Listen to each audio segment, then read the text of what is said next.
and welcome to the Unofficial Controller Podcast, your weekly gaming podcast, episode 165. Inevitable as it may be, Star Wars Jedi. This one kicked off well, didn't it? Star Wars Jedi Survivor with me, George, and as always joined this week by RGT, Cal Kestis, to my Kai Soy. How's it going? Yeah, very well, thank you. Busy week of work, but yeah, it's nice to have a bank holiday weekend off. How about you, George? Equally reveling in the bank holiday pre-planned activity, which is basically to shut all windows, doors and curtains like a vampire, scream and hiss at anybody that interrupts my gaming time, because I'm Cal Kestis. So you're not going to be enjoying the bank holiday sun then? Batten down the hatches. Batten them down, bring me some 6-inch nails, no one's getting me out. We'll talk about this in an extended what you've been playing, but everybody wants to know what you've been playing, RGT. You're going to be quite disappointed in me this week, George. I've had a busy week. I know it's no excuse. I've had a very busy week, but I have been playing just one game. Gracious. And do you know what that game is, George? I've revisited a game, I should say. And this is all Meerkat76's fault from the Discord. Yeah. No. If it's Stardew Valley, I am going to rip your throat out and fashion it into an old pair of bagpipes. Get making them bagpipes, fella. McTavish, bring me the blade. Yeah, Stardew. I've been because I was helping her with a few tips and hints and bits and pieces on it, and I suddenly thought, I want to be back in that world again. And then I had my last big playthrough, was on the Switch. So I thought, well, I could play it on my PS5. And then I saw the trophy list on the PS5, and I thought, well, I've done all those on the Switch, but obviously you don't get the achievements on the Switch for that. So I thought, well, should I start a new farm and see if I can platinum this game and just sort of have it in the background in between other games as my little palate cleanser? So that's what I've been playing this week. You look disappointed, George. Oh my! You know the Stardew podcasts out there, don't you? You know that, don't you? Yeah. Okay. Yeah. Give them a ring. I won't go into all my mining exploits and my crops I'm growing. And that's what I do when I'm talking about Farming Simulator. We can't kill them with 2 talks of crop rotation. No, so I won't go into that. But yes, it's been slim pickings this week, but it's been pretty much just Stardew. But I did, as you know, because I messaged you last night, attempt to play Jedi Survivor until I put the disc in and it said make more space on your hard drive because you need 152 gigs. I think I came to the conclusion it's time to upgrade the storage space on the PS5. I've got a SSD in my trolley on Amazon. Which one did you go for? Did you go for that? I can't remember. I think it was WMD Black or the WD Black, the Weapon of Mass Destruction Black, the one that Bobby installed in his. Sometime what size you gone for? I think just another terabyte will do me. I think 2 terabytes is. Well, I've managed my storage really well till now. I've never had an issue with it. But when I saw 152 gigs for a game, I was like, I've noticed. Seriously? I've noticed that some games that, the VR games are staying on my hard drive. Obviously, MLB's staying on my hard drive. I've always got Spider-Man on my hard drive because I'm working through that second, third, or fourth time through. I've got Horizon on there because of Burning Shores. And it was like, right, I'm really up to the button now. And I think I deleted Gran Turismo to make space for Jedi Survivor. But if it was a tough decision because I was like, well, what do I do? I don't know what to do here. So it was down to what am I playing? Okay, well, I'm playing Burning Shores. I'm going to play Jedi. I'm not playing Gran Turismo right now. So it's the big scout that's got to go. Yeah, I had to do a similar thing, take a few things off that I had been playing Mass Effect, but I really struggled to get into that these last couple of weeks. So I feel like that's more of, I don't know why, but I feel like that's an autumn-winter game. Yeah, I'm with you a bit on that. Yeah, I don't know why. Yeah, I'm with you on that. But that was the is it the legendary version? Yeah. Is it called Mm. legendary? Yeah. That was 90 gigs, so I'm afraid that had to make way for Jedi, and then had to wait however many hours to install it. So I didn't get around to playing it, but I will be today. I can't wait to play it. I've got that bug now. Well, in Really the want to middle, get I'll back to give it. you my initial thoughts so we can get away with the legal classification of actually calling this episode Star Wars Jedi Survivor. But my thoughts are long, they're rambling, they're very excited. There's very, very little negativity in there. So I'm looking forward to sharing those thoughts with you. What have I been playing? Before we get to your hidden gem. Oh, and before we get to that, an update. The American office is just taking a well-deserved day off today. Seb and Bobby have gone to the beach together. Yep. They're rubbing oil in each other's backs. Okay, I've given the day off. Massaging each other's shoulders. So, yeah, I mean, it's all great working for UCP in America, isn't it? They get more time off than Andy McNabb's safety catch. All right, just think about that for a moment. And with that thought in my mind, I've been playing Jedi Survivor, and we'll come to that after the news. My rambling thoughts on that, and if people want a little bit of a, is it any good? Should I buy it? Well, stick around because I'm going to tell you. So I've been playing some MLB. Something went wrong. You know, I mentioned maybe last episode how my guy keeps being injured even though he's not injured. Yeah. Well, I went to carry on my playthrough and my save file got corrupted. Yeah, I saw you mention this on the Discord. 28 hours of effort down the drain. The good news is I was able to redeem my actual create character from the central MLB database that allows crossplay.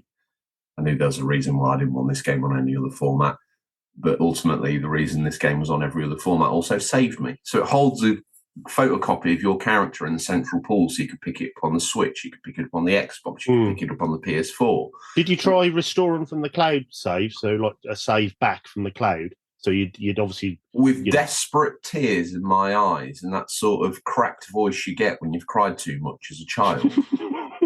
Yes, I tried all of that. Mummy, my save's gone, Mummy. Mummy, my save's gone, Mummy. Were you there? I can imagine. Weeping anyway, I restored that, and I now... it was literally, you had to start again. So I started again with the stats that I had at that moment, which worked to my benefit because obviously I was able to get through the lower leagues a little quicker. And now I'm a fully fledged MLB player for the St. Louis Cardinals, which wasn't how I wanted this to play out, but it was a random decision, and that was good news for all around. So yes, happy days. The other game I've been playing is obviously Farming Simulator. It's hard work on your own, and the inclusion. Is this a hint? A very subtle one. But lonely in the fields, I'm lonely. It's just that every job requires really two people. So the fields now require destoning, which has turned into quite the task, especially if you try and leave it to AI while you're doing something. It is what it is. No real complaints. It's just a bit grindy, and that's when the element of fun disappears. If only you could trust the AI to literally just drive up and down a field 20 times, you'd be done. But obviously, that's not how this goes. They drive halfway into a field not recognised, just go on strike, basically. It's like trying to herd a collection of rebellion extinction activists to do anything, really. So it's been painful, but it is what it is. So really, that's all I've got to talk about, because we're saving Star Wars Jedi Survivor till the middle of the show, the meat in the news and Stingray sandwich.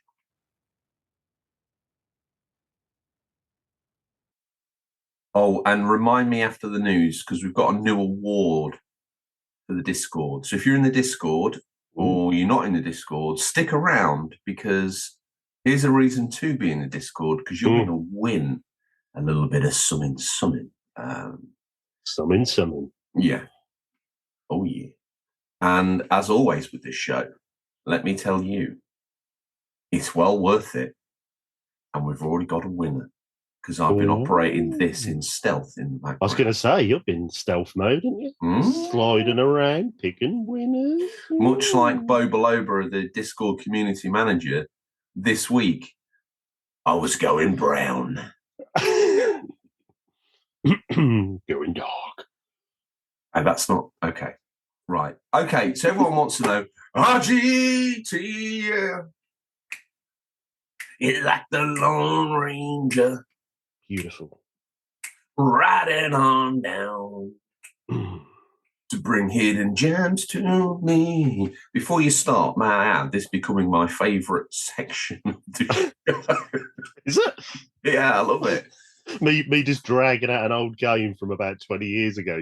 But it's like, do you remember this toy that you used to like? It's like, yeah. Yeah. I don't know if you'll like this week's one so much, though.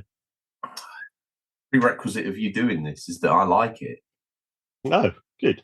Well, you might like it. I don't know. But this week's one, I've gone down the sporting route because... Oh, okay, we're done. What were you going to do for next week? Because this week's a dud.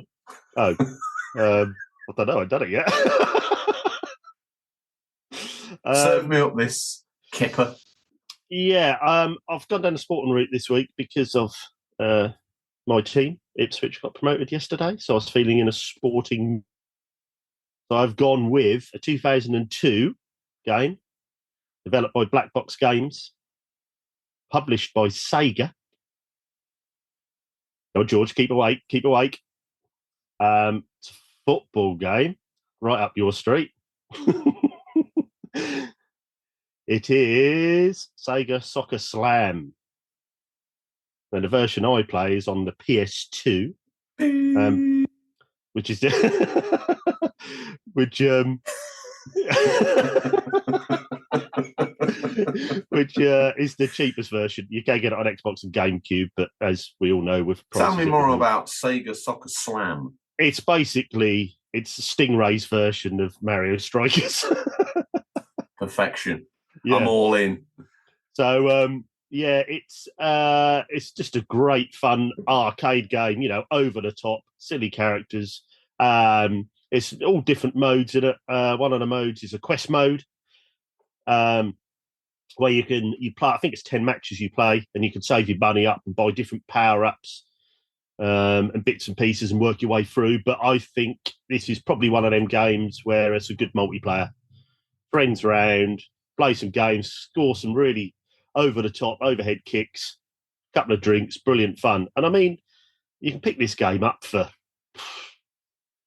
if you're doing well, you pick this game up for £5, $5. You'll get it for definitely less, probably less than £10. And it's great fun for it. It's frightened how much Mario Strikers goes on the GameCube.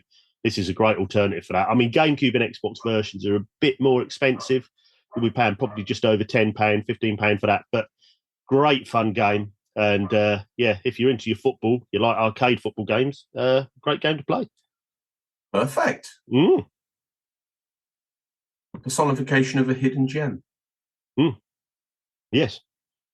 Yeah, I think I'd spoken about it on Discord before, and I think a few months ago, and I think a couple of guys had played it in there, and they really enjoyed it. I think I originally just found it in a charity shop. So, yeah, proper hidden gem. Just picked up and played, and, yeah, great fun. Easy, some of these games, you just want an easy pick up and play. You can just load it up. To learn to play is quite easy. Buttons are easy, and just get in it and play it straight away. You don't want nothing too technical, and these sorts of games are the brilliant. buttons easy, though, or is this someone like me would be like, no, I hate it? Well, you'd probably hate it anyway, it's football, but... but no, it is easy to play, very easy, yeah. Pass, shoot, and away you go, yeah, brilliant fun. Power-ups, like I say, yeah, have a go. And as I say, every week, if you do pick it up and you have a play with your friends and you enjoy it, or even if you don't enjoy it, hop in the Discord, let us know what you think.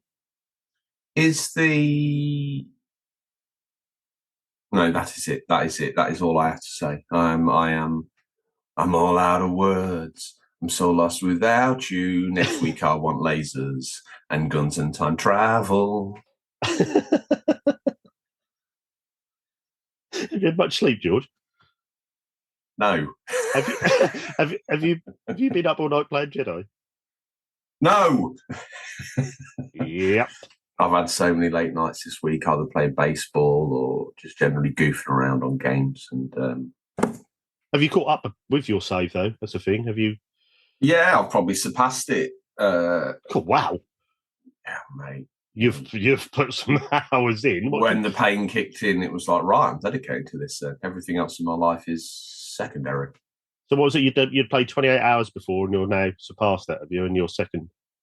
I think because of my higher stats, it's enabled me to surpass where I was in my original save a lot quicker because I didn't labour in the A, AA, or AAA.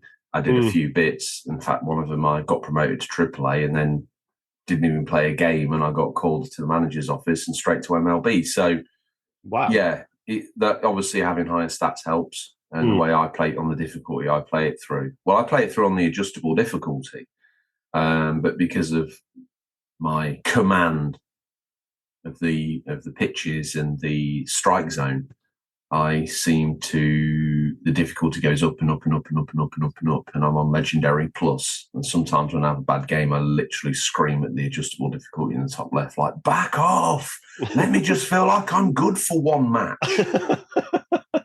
Oh, it does ramp up then when you.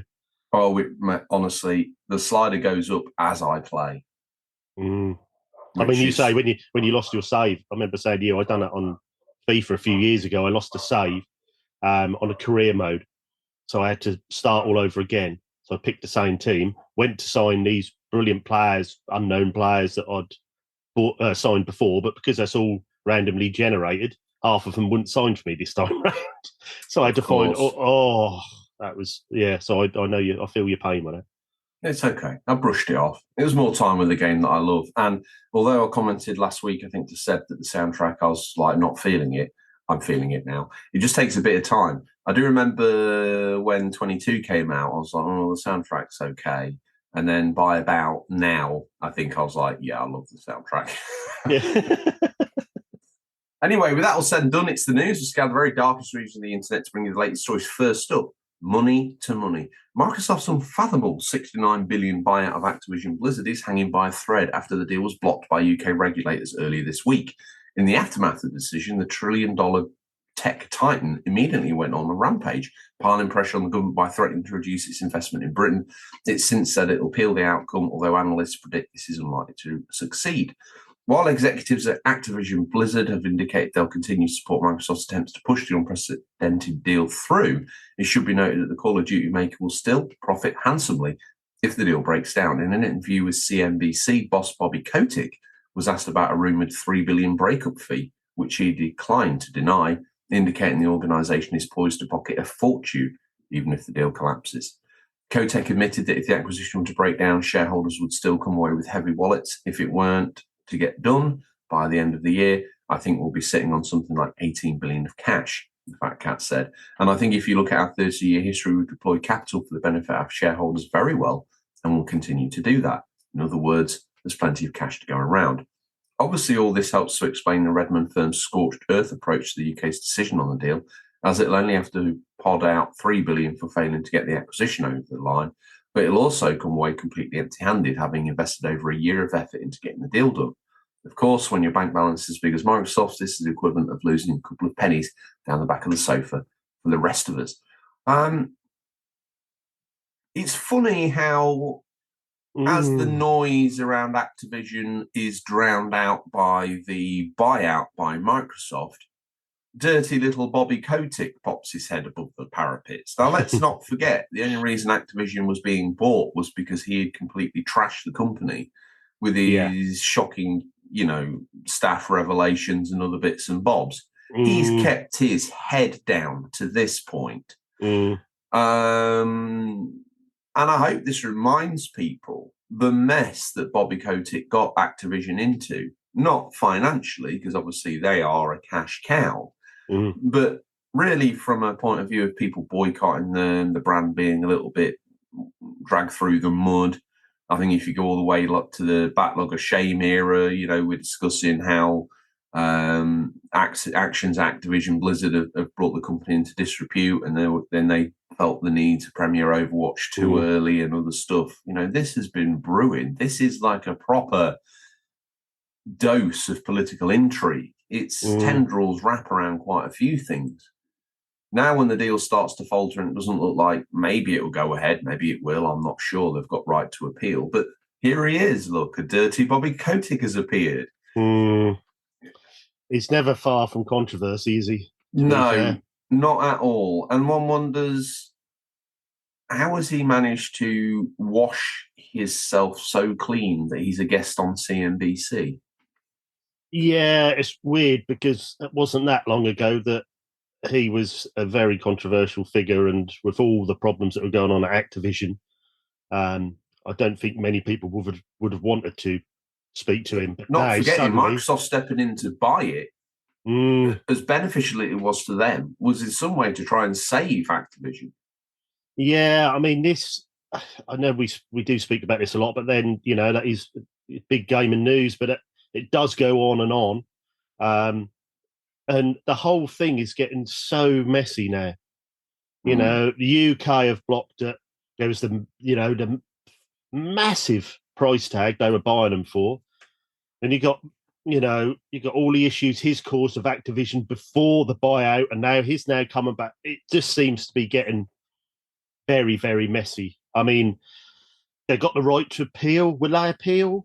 I don't know. I think they will. I think they will. There was a lot of angry Xbox fans on socials over the week. A lot of them were annoyed with Sony and. What's to be annoyed about? A deal didn't go through. It's like no one is losing any games at this point. It's just that a company is losing control over those. It never had it anyway. Well, this deal never happened. Yeah, I think a lot of the Xbox fans were complaining, saying that Sony was complaining of Microsoft making Call of Duty an exclusive for them and worrying about that. But then they say, well, Sony has so many exclusives, and they're worried that Sony is a bit tit for tat when they're allegedly paying companies to keep games off other consoles.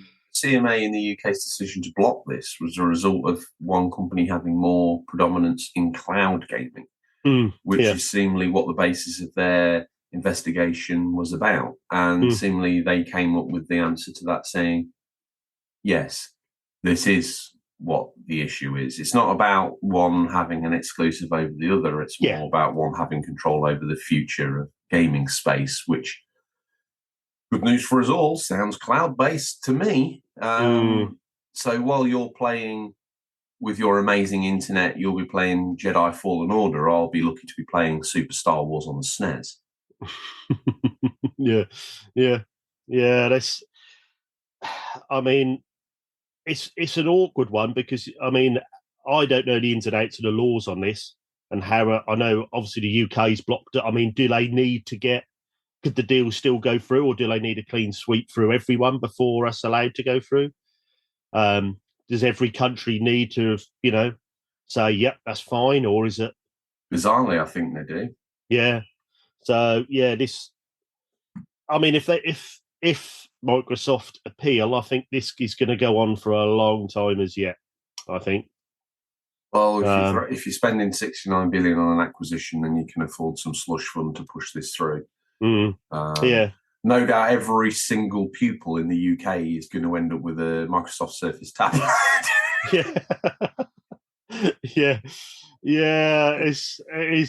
It's so odd as well. And when you think that maybe a Zoom player, and all the background noise of Call of Duty, and then one of the biggest players, the player bases, I believe, is on the PlayStation, and that's intriguing, but it's messy. And like I say, I think this is going to go on for a while as yet, especially if they appeal. I think this is going to go on and on, I think.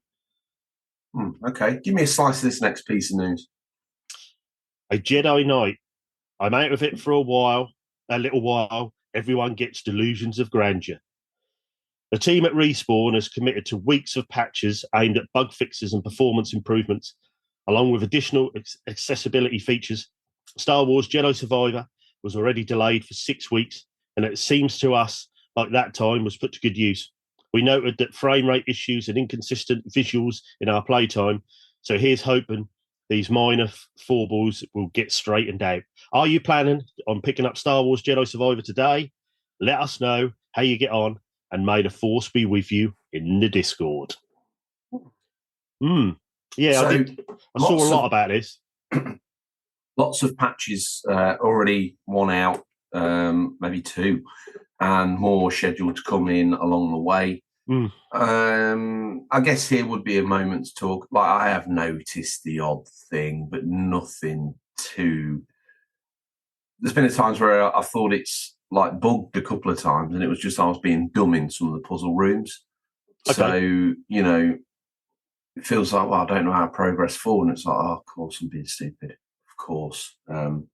But yeah, there's some interesting new mechanics. But for the most part, I've been relatively pleased with the graphics. I've been playing it on the quality mode, not performance. So I want all the flashy graphics. And some of that jank, I hope, doesn't go away, because that's what endeared the first game to me so much. It felt, I don't know, it felt quite nice that there was bits in there that weren't right, you know. Well, like I said to you before, I think with me, the jank in the first game actually reminded me of the original films back in the 80s. Because it had that sort of, I know it sounds silly and it is an issue with the game, but the jank felt like it was almost filmed and done in the 80s. That was that nostalgia sort of trip for me. It was. It really was. It felt like a lost piece of Star Wars from my childhood. This second one is a lot slicker in the way it goes about things, but because of the scope of it as well, I think then the issues creep in. But yeah, good to know the game's going to be supported, and you know, it gets more playable from here. Yeah. Next bit of news: Spidey makes good time. Sony has set some extremely aggressive sales targets for the PS5, and it's going to need Titanic software to help the releases maintain the machine's momentum. Marvel Spider-Man 2 is nailed on to be the biggest first-party release on the new gen system thus far, and the company has once again moved to reassure shareholders and fans that the title's on track. Speaking as part of its earnings call earlier this week, it said, we're planning to release a major title, Marvel Spider-Man 2, this fiscal year, and we aim to continue creating new IP, rolling out catalogue titles for PC, and strengthening live service development. There are a few surprises in these comments, of course, but it's good to have its strategy reiterated. Insomniac Games' hotly anticipated sequel is rumoured to be releasing in September, but the developer has only committed to a vague 2023 window thus far. However, speaking on social media early this month, the Burbank-based outfit urged patience. We're in the kitchen, is the analogy it used. It smells good in here, but we just ask for a little more patience. Yeah. RGT, the only thing I've ever used the analogy for that for is when you were doing a number 2 at OLL.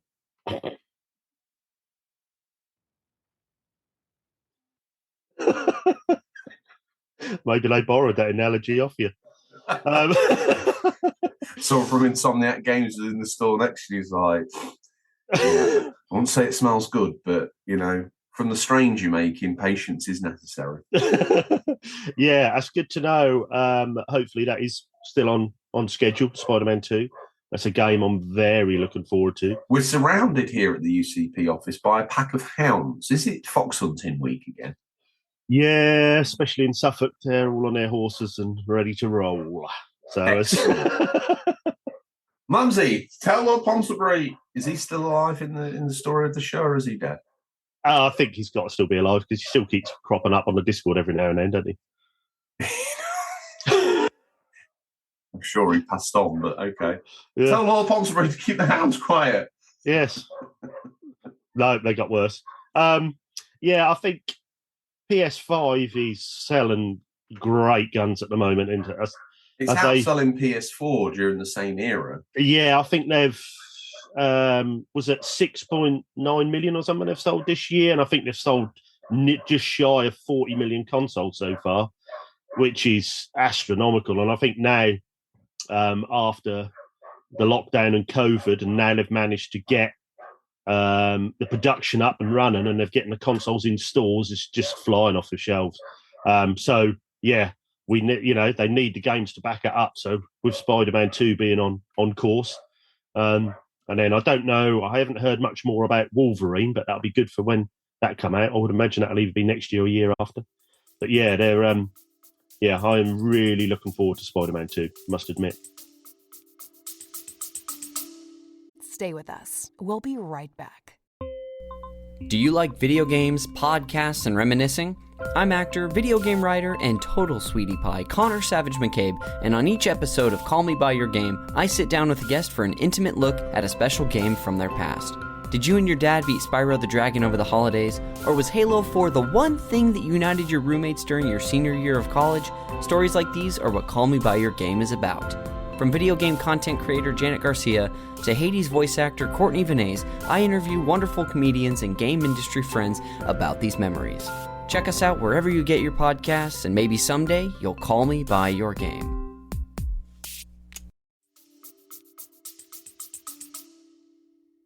Yeah, me too. I'm interested to see what they're going to do with it. Obviously, there's going to be the two characters in it, and that's going to be interesting to see how you play it with you. Yeah, whether it's a hot swap like GTA or whether it's going to be something that's relatively separate. You know, you play one chapter as X, you play one chapter as Y. It'd be interesting to see how they handle it. A hot swap would be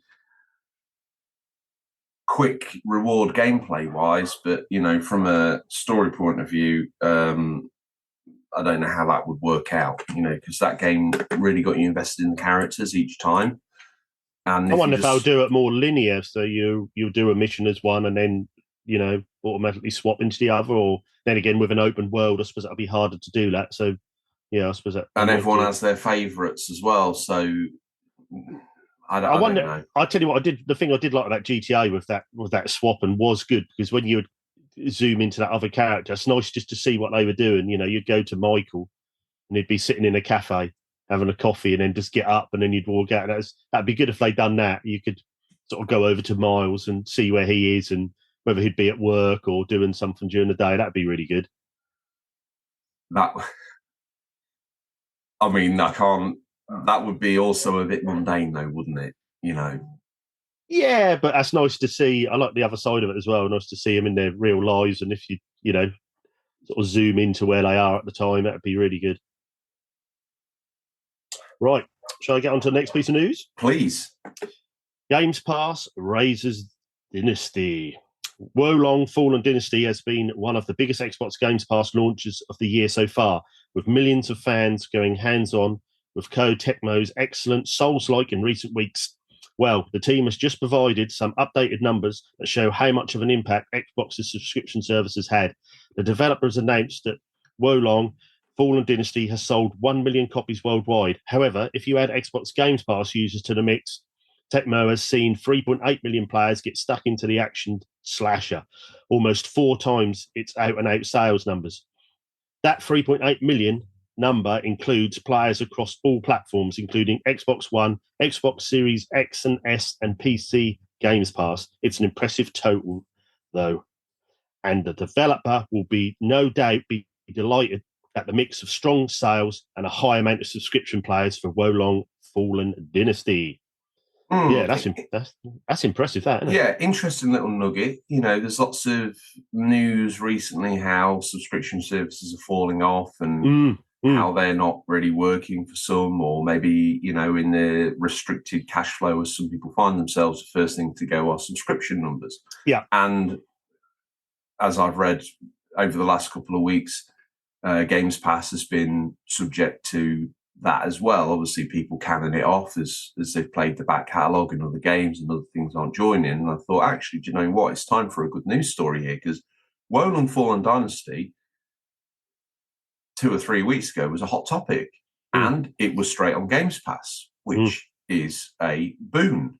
Not RGT, kind of boon, but it's still a big boon. And we had some people in the Discord, Finchy, aka Adam the artist, he was enjoying Wolong on there. He obviously maxed it out and enjoyed himself. And it was another one of those games that was just added to the subscription service, and you think to yourself, yeah, this is absolutely brilliant news. So good to see that they've been able to bolster that player base with Games Pass magic.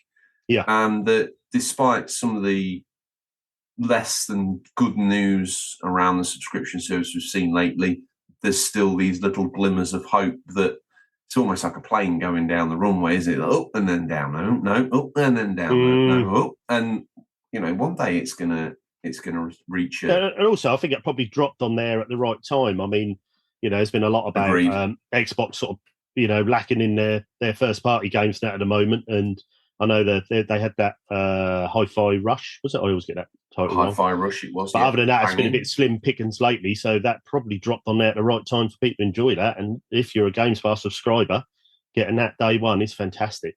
Really good, really good. Listen, I'll tell you one thing. At the start of the show, we said the American office was down Venice Beach, and Bobby and Seb were oiling each other up like two stricken birds from the Exxon Valdez. But it actually transpires. We've lost. Are you okay? Yeah. Was that too deep a cut or what? No, that was amazing. Well, it actually transpired that these two studs one of them has said, actually, if you're talking Jedi Survivor, I'm going to put the oil down because I don't like sand. It's coarse, it's irritating, and it gets Sorry, Bobby, everywhere. you're going to have to burn a bit. Seb, you couldn't let an episode entitled Star Wars Survivor go without sharing your 10 penneth. How are you, friend? I'm fine. Everyone I want to hang on a minute. Have you turned up? I was sabotaged.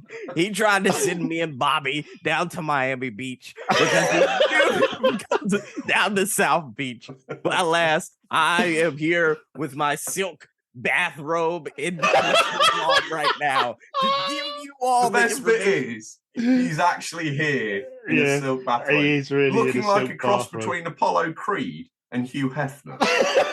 That was this is the robe that the 4K organization sent me whenever they were trying to get me on board. Oh, I wish you had a cravat on.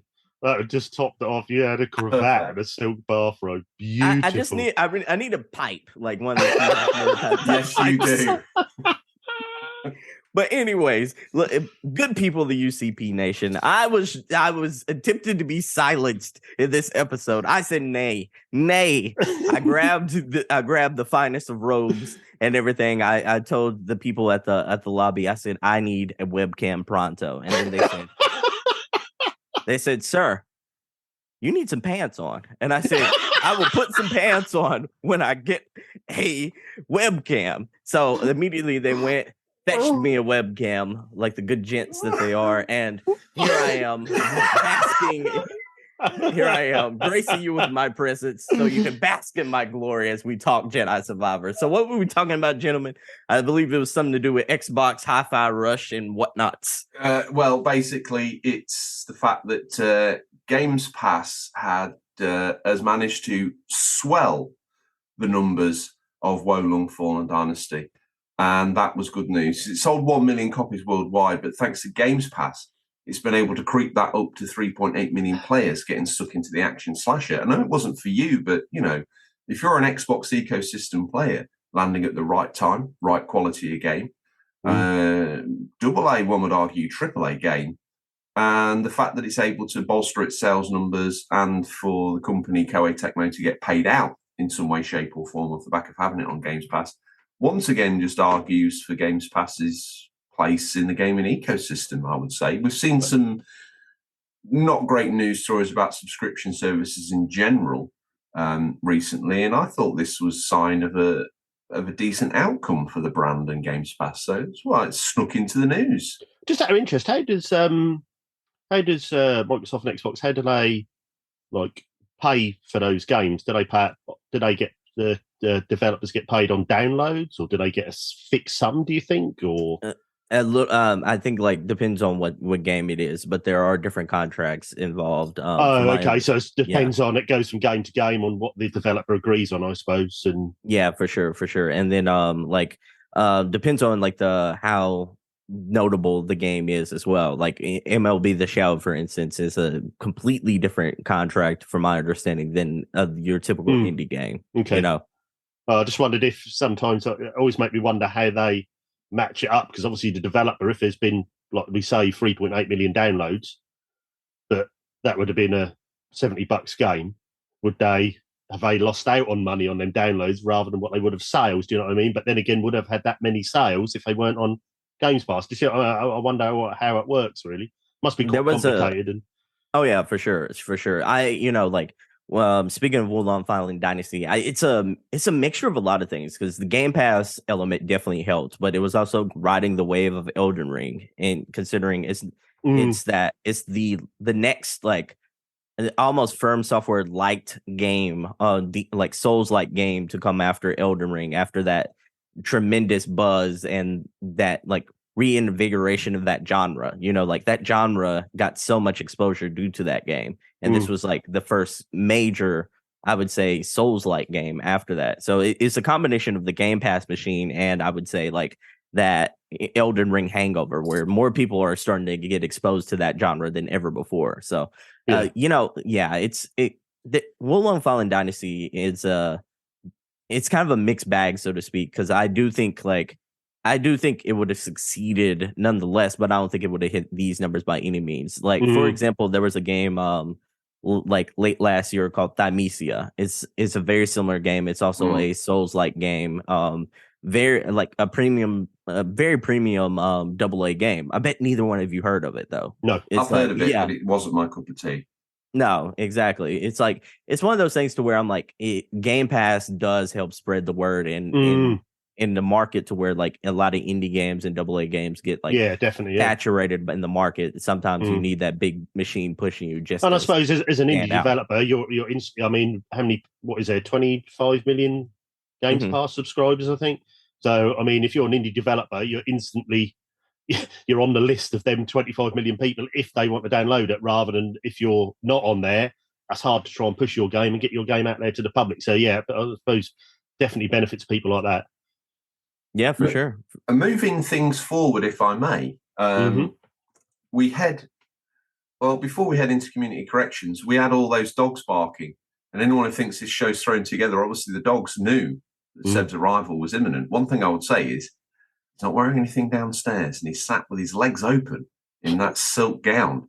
And I don't even know where to put myself. Just looking down. Just no, don't look down. Were you going to stare at it? Not on the screen. You have to bask in the glory, everybody. Absolutely wonderful. Right, let's head into the community corrections. Let me check. We don't have any. So flawless victory. Hang on. Before we do that, the new award is comment of the week on Discord. Right. Oh. And this week's winner is Elliot. DM RGT your address and we'll get your gift out. It's a UCPOLL exclusive signed fridge magnet. I hope you got a fridge, Elliot. Its cash redeemable value is 0.001p of the voucher face title, so don't get too excited about that. And it's not transferable and is not cash redeemable. So stick it on your fridge. Yep. And much like Seb's lower half, bask in its reflected glory every time you grab yourself a slug of milk for your caffeinated beverage. Well done, Elliot. I will be perusing the... and the comment was, Harvey Retro posted up a picture of Tomb Raider running on the PS3.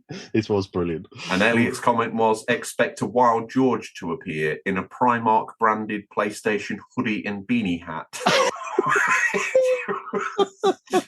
I like that. He knows you well. I like that. I love how he added the Primark. That just nailed it on. So I am in stealth perusing the Discord all the time, and I'll be looking for next week's worthy winner. There might not be one, maybe someone won't say anything of note, but I'm sure you will. If you want to win a blankety blank checkbook and pen equivalent, i.e. the UCP fridge magnet signed, while we've still got signed stock in, join the Discord, get involved. Let me ask you this. Do you, dear listener, did we miss anything? Do you have an opinion or take on the news we missed? If so, as soon as it's freshly oiled up and slightly sandy where it shouldn't be. Seb, can you remind the collective masses how to interact with the show and maybe even have a chance to have one of their comments read out on air? Normally we would talk about the emails, we'd talk about the Instagrams, the Twitters, and all that, but let's skip all that because you need to go to our Discord server, the perfect place to go. You can see comments like Elliot's. You can interact with yours truly. You can bask in the glory. You can talk to RGT about all things old games, so to speak, and also find out why he's still playing the Wii and the Wii U. And you can talk to George and get him all excited and tingly by mentioning just the sweet words that is Vita. So if you want to interact with our community, you can join us at the UCP Discord server. The information will be in the description of this episode. So, George, give them the email, please, because, they might want to email him, but I don't even think we should talk about the email because the Discord server is where it's at, I'll tell you what I'm going to do is I'm going to give them the email. Mm-hmm. And I'm going to hope that this week I get an email entitled More Beach Episodes. Okay. And it's questions at unofficialcontrollerpodcast.com. Or, as Seb says, the right and decent thing to do is throw on a bathrobe. I mean, I love this guy's dedication. He jumped up from Miami Beach. He sprinted to his hotel resort. He demanded a webcam and then threw on his gown, sat down in the lobby, wearing nothing more than a smile and said gown, and is now giving us premium content. That's why Fur-K, label Triple S, the biggest deal in podcasting right now. Yeah, for sure. Do y'all know how hard it is to wake up early in Miami, by the way? I'm sorry. I wonder where you're heading with that. Yeah, to wake up early in Miami. South Beach itself. Do you know how many things you could do late night in South Beach? You know how the dedication you have to wake up early in South Beach? I think we've lost George there on the first part of that comment. I don't even think this city runs this early. South Beach don't even start moving until like 1 p.m. Keep it clean. I just said 1 p.m. That's all. It doesn't start moving till 1 p.m. Everybody sleeps in. Wow. Oh, well, the reason why you dusted yourself off like Anakin Skywalker taking a sand bath is because you heard the talk of Jedi Survivor. Mm-hmm. Now, this is the main part of the show. This is probably what people have fast forwarded to. They've skipped the news as soon as they didn't hear that superstar Sebastian, the artist formerly known as Seb, Triple S, part of the Fur-K Corporation, the NWO takeover of the UCP, which is terrifying because I'm probably going to have to turn coat on myself and become like the Hogan of NWO.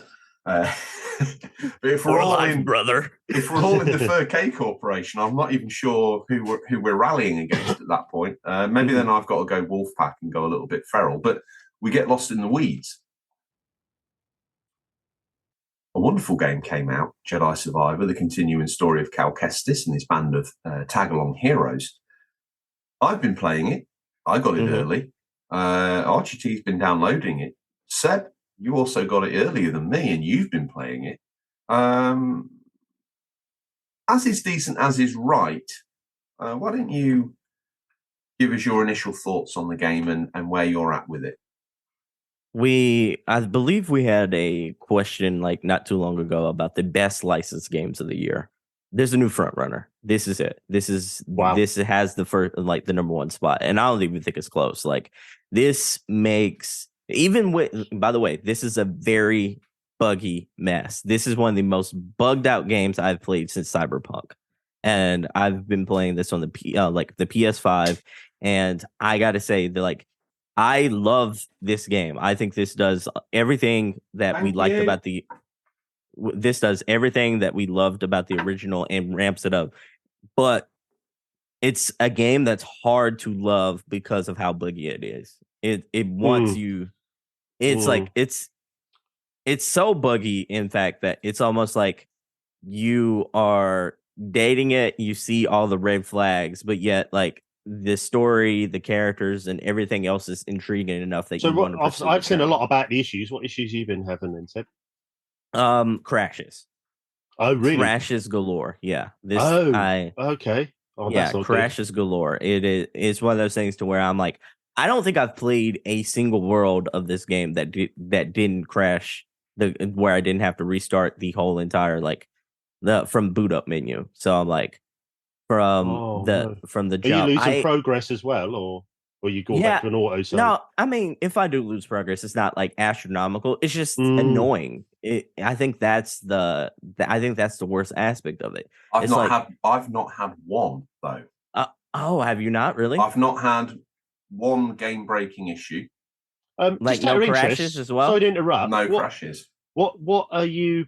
You're both playing on PS5. Seb, what setting are you? Are you playing on performance mode? Yeah, I believe so. And you're playing on fidelity, are you? I'm playing on quality. I wonder if you're playing on a quality mode. I wonder if that's where the issue is. Then, if it's on performance mode, then if George isn't having any issues, it could be that like in full disclaimer, we got one of the things that was talked about this like early on in the preview session was like they were well aware of like the buggy mess. And George, are you playing a patched version? Like, is your impressions based on like any of the patches or the mine's got the first patch on it? Yeah, so I'm like, a lot of my impressions came pre-patch as well. Don't get me wrong, I've played it since then. But yeah, I've is still it still crashing after the patch, or not quite as much? But yeah, right. I still had quite a few. That's interesting. I wonder if it's to do with that performance mode versus fidelity mode. Then maybe so.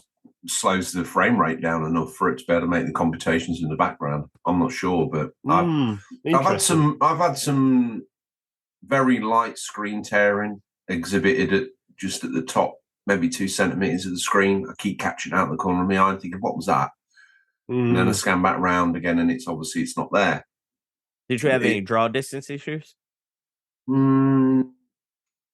Where stuff would just pop in on the screen like randomly from a distance? Not massively. In cutscenes, I've noticed some mid-distance pop in.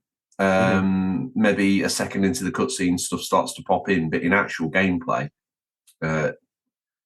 maybe some light, very near to camera pop in of like ground textures and bits and bobs. And I don't mean the base texture, I mean detail like sort of grass and intermediate objects have popped in, but it does happen very quickly to the point where a generation ago, I think that would have been deemed to be acceptable almost. Yeah, I do think we have a little bit of higher standards now, that especially considering we're in the midway point, what a lot of people would deem the midway point of this generation as well. But yeah, I love it. I love a lot of the atmospheres. I love the new environments, the characters. I love the customization. Oh my goodness, the customization is phenomenal. Like leaps and bounds above what the stupid ponchos that was like the only thing we want a poncho. You want the ponchos back? Just a poncho, just to have that look from the first game. I do believe the actor who plays Cal actually said he would only come back if he had a poncho. So I'm expecting to see at least one poncho in the game. There's lots of capes. There's lots of. I like the capes. Is that a similar upgrade to the first game, or is there a lot more depth in it there? There's what in terms of the customization? Yeah, and I know you could do your lightsabers and that before, couldn't you, in the first? So you've got that remains, so you can customize your lightsaber in all the different stances and all the different effects that can have. You can do the colors, you can have different attachments, you can do a multitude of things to BD1, and then within your own. That. I'm struggling to find. I've found like maybe 2 skins for BD, but I'm expecting there to be more. I always make him match whatever I'm wearing. Yeah, I used to do that in the first. I like the cohesiveness. You know, I like to keep him as he is. but then I'll wear a myriad of different things. At the moment, early game, one of my favourites is the sort of, I think it's called tactical, but it's like a Clone Wars Jedi General sort of outfit, but worn down a little bit. That's quite cool. But it's so George, how high were you on the first one? I loved the first game. I thought, to be honest, and this is something I was thinking about last night. When I finally played Jedi Fallen Order, it was quite late. It was on PS5. I dodged it to that point. I'd half convinced myself that maybe EA couldn't make a decent Star Wars game. I was proven very wrong. It was not only one of the best games I'd played that generation, but possibly due to the very sort of small like charm of it, due to the tight cast of characters, it really gave me more Star Wars vibes than I've had from any game my entire life. And I've played everything with Star Wars on it. Even like Knights of the Old Republic, you never got the Star Wars vibes from those? The Star Wars vibes, because it happens in such a distant era from the actual games, like none of it really had any relevance to me. It was nice to be in a Star Wars-y kind of universe, but it wasn't nailed on. Star Wars Fallen Order nailed that original trilogy feeling, including the jank, and me and RGT sort of loosely spoke about that on the way in. The glitchiness kind of endeared it to me more. It made it feel like it was my personal experience, and it made it very heartfelt. It brought me back to the sort of mindset I had when I was a kid playing my Star Wars characters and coming up with these sort of stories in my own head about what was happening off screen. And that's what made it so magical. And this second one, initially, I was nervous because that Coruscant level that starts you, it's very flashy, it's very big city, it's very sort of boom, boom, boom. You're moving through it very quickly. And I had a moment of panic where I was like, because when I played that one, when I sat down and played that through patched, it didn't have that sort of raw cutback feeling that the initial level on the Scrap Planet had. And it felt very, very produced. And I was beginning to get a little bit nervous that it would lose some of its charm with overproduction. But after that, you move on to a different location and you can start to relax because the game starts to find its original flow, which is basically being Greta Thunberg's worst nightmare as you haul your way through the galaxy, killing countless innocent creatures that You do. really You do. are just minding their own business, and you chop through them like an enraged butcher in a freezer room, hacking off limbs left, right, and Chelsea, which I've always found a little bit of a disconnect from a Jedi's way. But they're attacking me, mainly birded, winged and feathered creatures, if I'm honest. And I don't like birds anyway, so to me it's perfect fodder. But it does make me laugh. Oh, an innocent looking horse creature. Yeah, I'll hack its legs off. Why not? It looks in my general direction. And that's much the progress of Jedi. And again, that sort of broken sort of forward momentum of killing innocent creatures to attain experience to move on to slashing up the Empire. Obviously, it avoided the trope of most sequels of like completely dumbing you down to the point where you don't know any of the original moves. As a Jedi, obviously, you don't forget how to wall run, you don't forget how to throw your lightsaber, you don't forget how to force pull or push. So the fact they were included from the get-go was good. But it did make me feel a little bit OP, if I'm being honest. Being a fan of the original game, I had the buttons down pat, and I did feel a little bit overpowered. I sort of like that aspect because I'm like you said though, like it's almost cliche that you get almost depowered in every sequel, and none of the explanations of why you usually get depowered makes sense. Like none of them. As a matter of fact, like the first game itself doesn't really make sense in the form of like, hey, I have to relearn stuff that I was already taught. You know, so this that made sense to me because he was a young kid when Order 66 happened, and he was told to distance himself from the Force as a survival mechanism, which he did. Relearning those powers and regaining your confidence in them was one of my favourite elements of the game. When you go to Bogano, which I treated as my Dagobah, and I would just sometimes if I got stuck in and that was one thing I liked about the original game. If I got stuck in an area, I went back to Megano and perfected the mechanics and the skills using the environment. If I learned a new skill on another planet, I would come back to Megano because I thought to myself, there is somewhere on here I can get to or do. Now I have this skill, so I'll go and perfect it and then go back. And the seamless transition between planet to planet, albeit with a cutscene, I love that cutscene. It's perfect. It feels very Star Wars. How do you find the combat? Because I mean, I know the combat in the first one started off quite challenging. You had to, there was no hack and slash. You had to be quite tactical with your much more forgiving now. Much more forgiving. Yeah. I mean, I quite like that in the first one. That almost, I'm not a big Souls player, and I'm not saying that this is compared to Souls, but I almost had that very you had to be tactical and work out how you approached enemies. And I wonder if that was similar to that, or is it easier now because of you're a bit OP when you start the game because of your powers? It's easier now, but the block elements. Yeah, the block elements come into play when you're facing sort of mini bosses or slightly higher NPCs. Okay. I do miss that. I do miss having like a 20-minute tussle with a scout trooper, I have to admit. But I suppose in the spirit of the game and the movies, you would just hack their legs off. Yeah. And dismemberment this time round is part of it. So you will be removing limbs from stormtroopers and scout troopers and similar. Not something I missed in the first game, but I suppose it makes sense to put it in, but it does make it all that little bit more savage.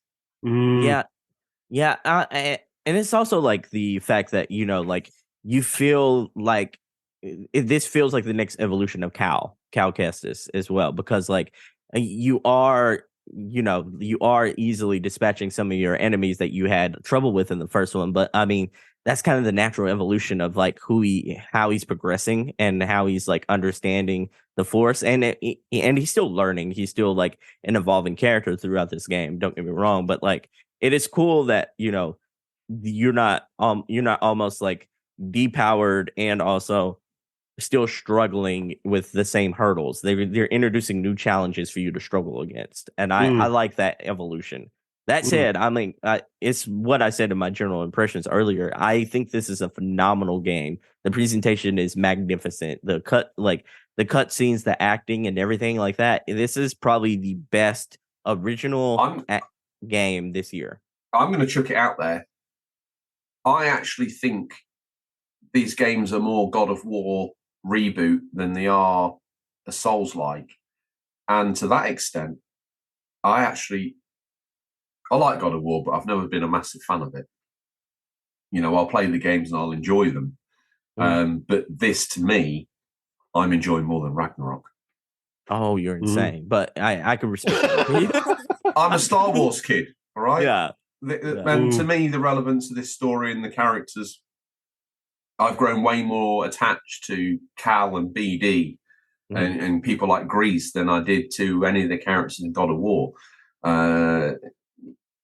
Maybe I came to those games at the wrong time. I don't know. But for me, this is absolutely how you do a AAA story-based game. And I think I got lost in the ramble before. From the moment I finished the first game, and as I say, I came to it late. I played the PS5 patch. Some would argue I got the best of all the jankiest of experiences. But I mourned the loss of this game more than the loss of any game I've finished in a long time. And I bounced from game to game to game desperately, trying to fill the hole in my life that Fallen Order had given me. Nothing scratched that itch. And it was only last night as I was playing that I thought to myself, George has come home. Cal's come home.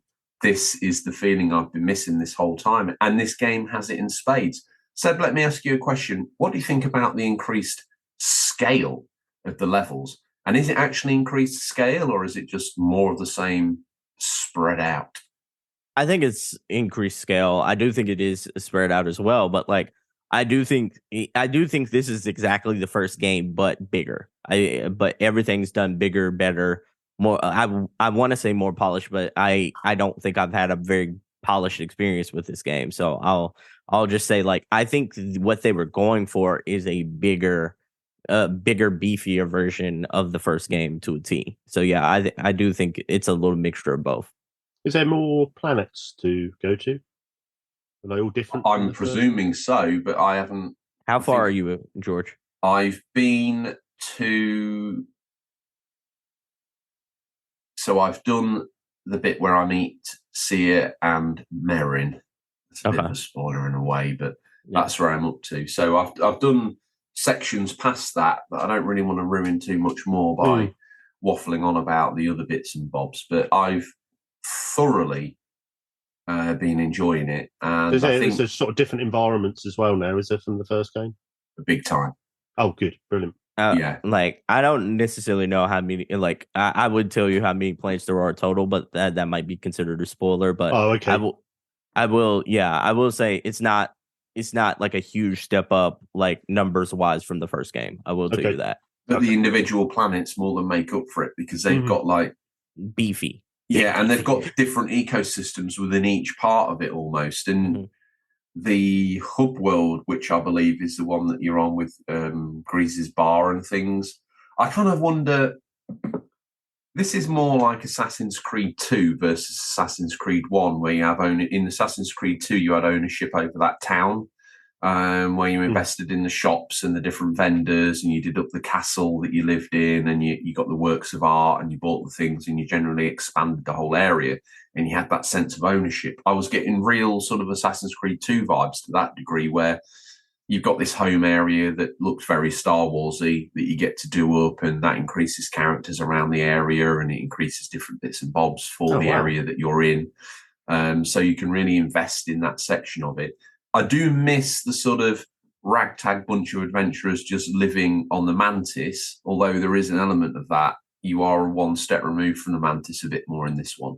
So it doesn't have that sort of one planet to one planet living on the ship sort of vibe that you might have had from the Millennium Falcon. You do have a base to go to, and there are, what I like about that home planet is there are these little rumours that you start hearing that you can go and investigate and try and find answers to, which again helps the locals and builds you up in experience, but then also moves things on for your town. So yeah, interesting to see where that will go. I think they've had to put some things in. You know, I missed finding the plants and the seeds and tending the garden on the Mantis, but to all those that have been missing that and wanting a little bit more of that element, well, they've met you more than halfway and allowed you to construct quite a wonderful garden area as an extra bonus.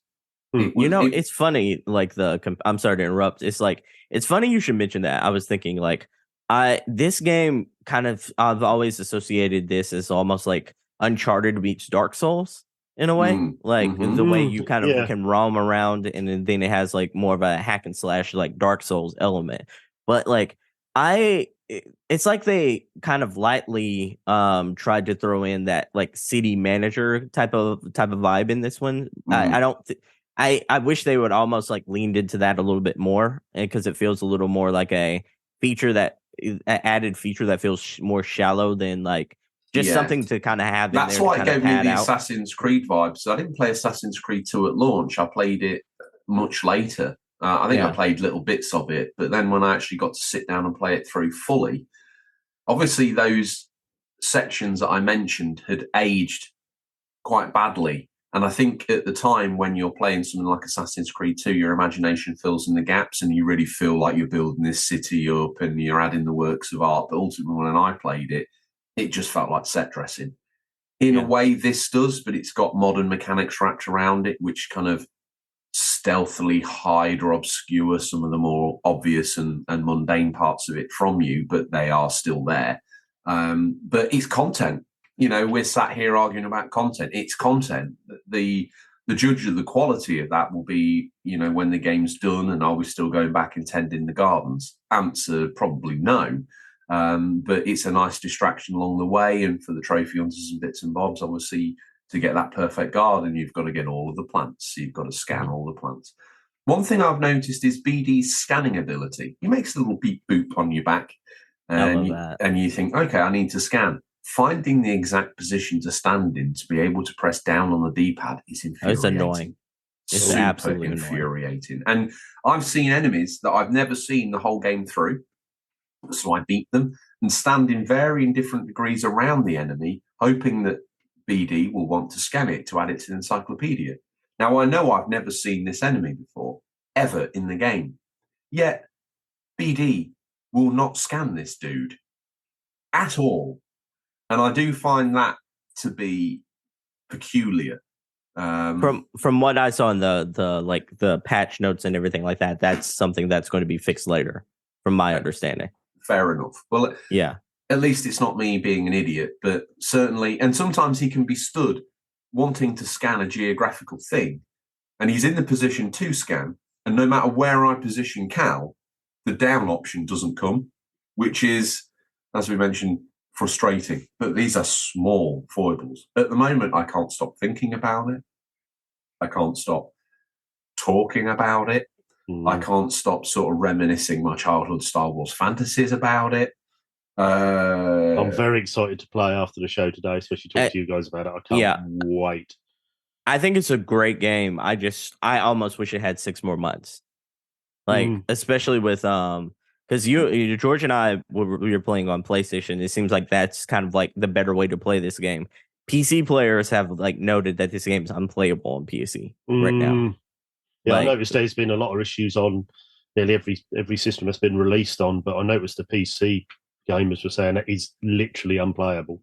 Wow. So I'm like, I haven't tried it on the Xbox Series X, so I don't know the comparisons there, but like PC players have very much like said that this game is unplayable, and I can't even fathom what this game would have looked like on last gen consoles at this point. But like, it still feels like, based on like all the bugs and all the little things that I've experienced, where like I was like, say for instance, I was running on one of the surfaces where you were kind of like where you're supposed to be like parkouring through and different things like that, and it would just randomly go the opposite way instead of like the forwarding progress way. That, like, say I was jumping on that platform and then I'd supposed to be running like north, he jumped on that platform and run south, and I know that's a bug, as opposed to like I've not had that. I've had it happen to me through my own stupidity. If I run straight at the wall instead of the direction I want to go, sometimes in the game you can glitch that by just sort of double jumping at the wall, and then he resets himself. So there's been times where I've ran straight at a wall and it not really be able to determine what I want to do. So it sets me in the opposite direction, saying, no, hang on. I clear my mind, I clear my thoughts, and then I approach it in the direction I want to do.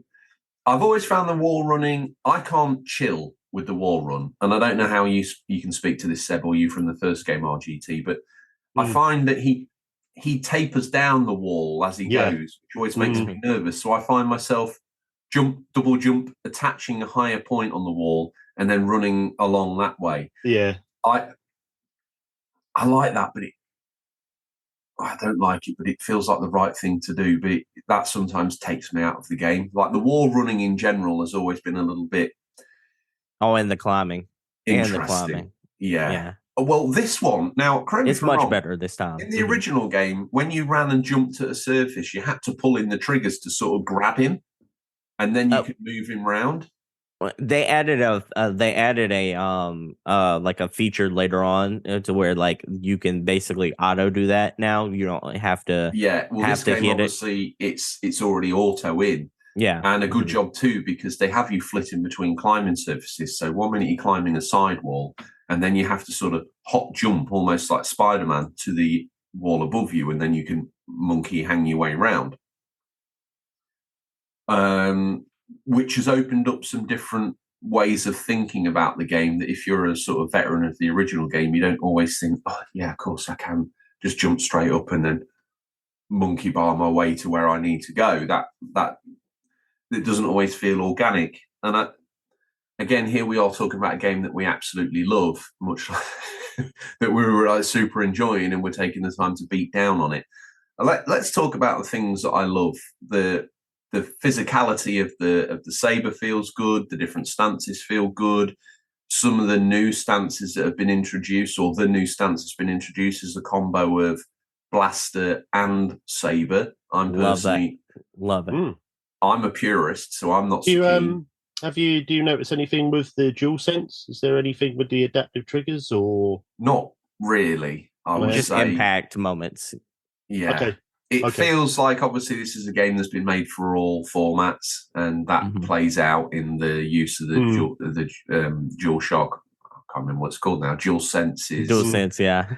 functionality. There's maybe more they could have put in, but to be honest, it's serviceable enough. And there's no moments where I'm thinking, "Oh, this is pony. I wish it did this, or I wish it did that." As far as the DualSense is concerned, there's always argument that more could be done for it. But as with all things, the first-party Sony games will do the best, and the AAA games always seem to kind of just pay it lip service at best. Yeah. But, the exploration, the scale, the first game never felt overwhelming. This one, Seb, I think at times it does. This one feels like like there's a famous like story that got out about like how much this game, like the first game, was almost like sent out to die. It was like very much like a lot of people behind like EA didn't believe in the first game, so it was kind of like a passion project that was kind of like, hey, we have to put out a Star Wars game or we'll lose the license, sort of deal. Yeah. And this game actually feels like it has a massive budget behind it. It feels like they saw like the success of the first one, put a lot into it. Yeah, it does have a bigger scale. It does have like everything feels bigger. And one of the things I want to shout out about this game is the orchestral score, because I think that the soundtrack is phenomenal. One of the best one of the best scores that I've heard this year, and we've had some bangers this year. I think that's one of the complaints that I didn't have about Hogwarts Legacy, because I think that had a phenomenal soundtrack. The soundtrack in that was beautiful, and the way it sometimes sort of shaded into the Harry Potter theme, that was beautifully done. But in this one, there's not one note I've heard that doesn't feel like it's been cut from the back of the movies or some of the TV shows we're seeing recently. And the other day, I think yesterday, I was on with doing a certain element of the game, and there wasn't anything major going on. I was just sort of plodding around the map, but the orchestral moment actually swelled into a couple of the lines of the actual Star Wars theme, but just on a piano lightly in the background. And I was like, boom, I'm done. This feels great. And it was one of those moments where I was just doing some mundane stuff, but the music kicked in almost like a Twin Sons moment, and it was completely unscripted, and it just felt very natural. And it was like, it's good to hear this now. And the atmospherics and everything I was seeing on screen just culminated into one of those real Star Wars moments where Disney can keep its theme park. As far as I'm concerned, nothing can match up to the experience this game gives you for a Star Wars, experience. It's absolutely on the money. And we went a little bit early with Hogwarts. Is this the best licensed video game of all time? No doubt this episode will do gangbusters, because this game is phenomenal and people want to know more about it or learn more about it, and obviously they'll tune into the show. But next week I really can feel an episode called Star Wars Survivor, best licensed video game of 2023 ? And for me, absolutely yes. Did I pick this for my fantasy league, Seb, or no? Let me keep talking while I give you an update. But okay, well, RGT, what's your? Imagine you're a listener. You sat here and you're like, I've got a burning question. It's this. Fire it at me, and we'll see if I can deal with this said question. On the story side, is it quite seamless following on from the first game? A lot of games have been doing this recently, where they're a sequel to a big part of the game. They give you like a very cut down version of the story at the start, and when Survivor boots up, it gives you a very abridged run through through broken glass shards and the reflections upon them, your memories of the first game. And that it sits very fresh in my mind, because I've really not stopped thinking about it since I finished the first one. One way, shape or form, I'll think, Star Wars, great game. And so the story was fresh for me, but you pick up some time after the first game, and the crew of the Mantis has disbanded. You're kind of on your own with a group of what seem like Saw Gerrera's commandos. One of them, though, is the voice of one of the guys from Red Dead Redemption 2. And all I can hear, as soon as he started talking, I knew instantly where I knew him from. This is probably where I find out it's not him at all. But I couldn't shake it. And every time he spoke, I felt like it felt wrong. But the more I've played it, the more I've sort of forgotten his original character and remembered this one. So you're picking up on almost like the game picks up with you almost on a heist with some of Saw Gerrera's commandos or freedom fighters of the universe against the Empire at this time. And that leads to this level of bouncing through and doing all that sort of stuff. So as I've played through it, there's been sort of memories and flashbacks of my time on the Mantis that weren't in the first game. So scripted moments of you, Merrin, Seri, and Grease laughing around the table. There was a really cool part. If you remember the first game, there was a cutscene where I don't think this was even meant to be at front and center, but one of the glitches caused Grease to just pour salt on his table for a whole 5-minute long cutscene, which is absolutely hilarious in itself. But then one of the small cutscenes pays a real nod to that because Grease has made them all a meal. One of Cal's comments is, "Do you know, Grease, I think it could do with a little bit more salt." I was like, yeah. I like that. I like that, because I wasn't aware of the whole Grease salt scenario at all. And when I played it completely separate and, devoid of any internet spoilers, there was this really heartfelt conversation going on in the first game. And as I say, Grease just poured this salt, and all I could focus on was him, just because I was like, any minute now, you ought to end the animation of him doing the salt, but he just So it sounds like you like the jank. I think he adds that Star Warsiness to it. A film series that was originally filmed in the late 70s and into the 80s. There was always these little bits of jank, from the way the puppets moved to the way the people interacted with them to some of the special effects. And the stormtroopers banging their heads as they walk through a door. Exactly. And by accident, and surely not by design, because to design this would be incredibly difficult. The way this game was kind of unloved at EA and sent out to die, as you say, meant that things were hard and it was very difficult for them to really get the game out. And when that game first launched, you can go back in the time machine and listen to the episodes of the time where the game was a buggy, broken mess.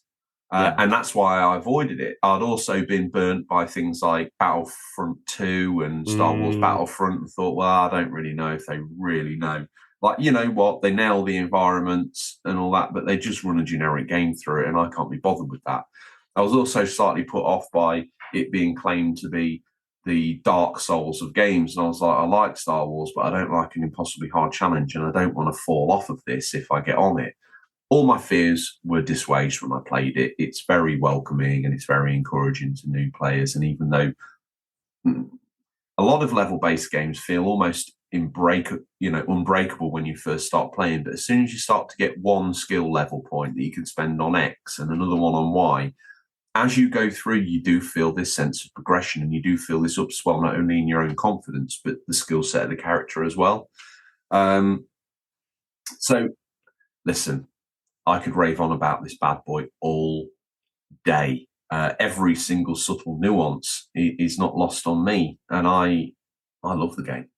I do have an update for you on the Fantasy League. It turns out that Stingray's Rentals, the team of George, did have Star Wars Jedi Survivor, awarding him right now with 16 points. That would give you right now a total of 58 points. RGT's, aka Debs Babs, is 21 points.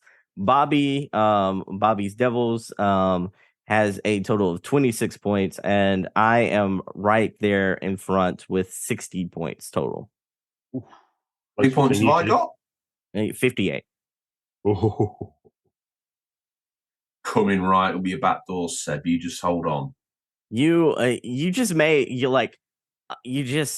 doing good. You start off really strong. It's just like you start off really strong. It's just like you got Tears of the Kingdom coming out in a couple of days, so that'll get you a whole lot probably. And then you got Starfield there as well.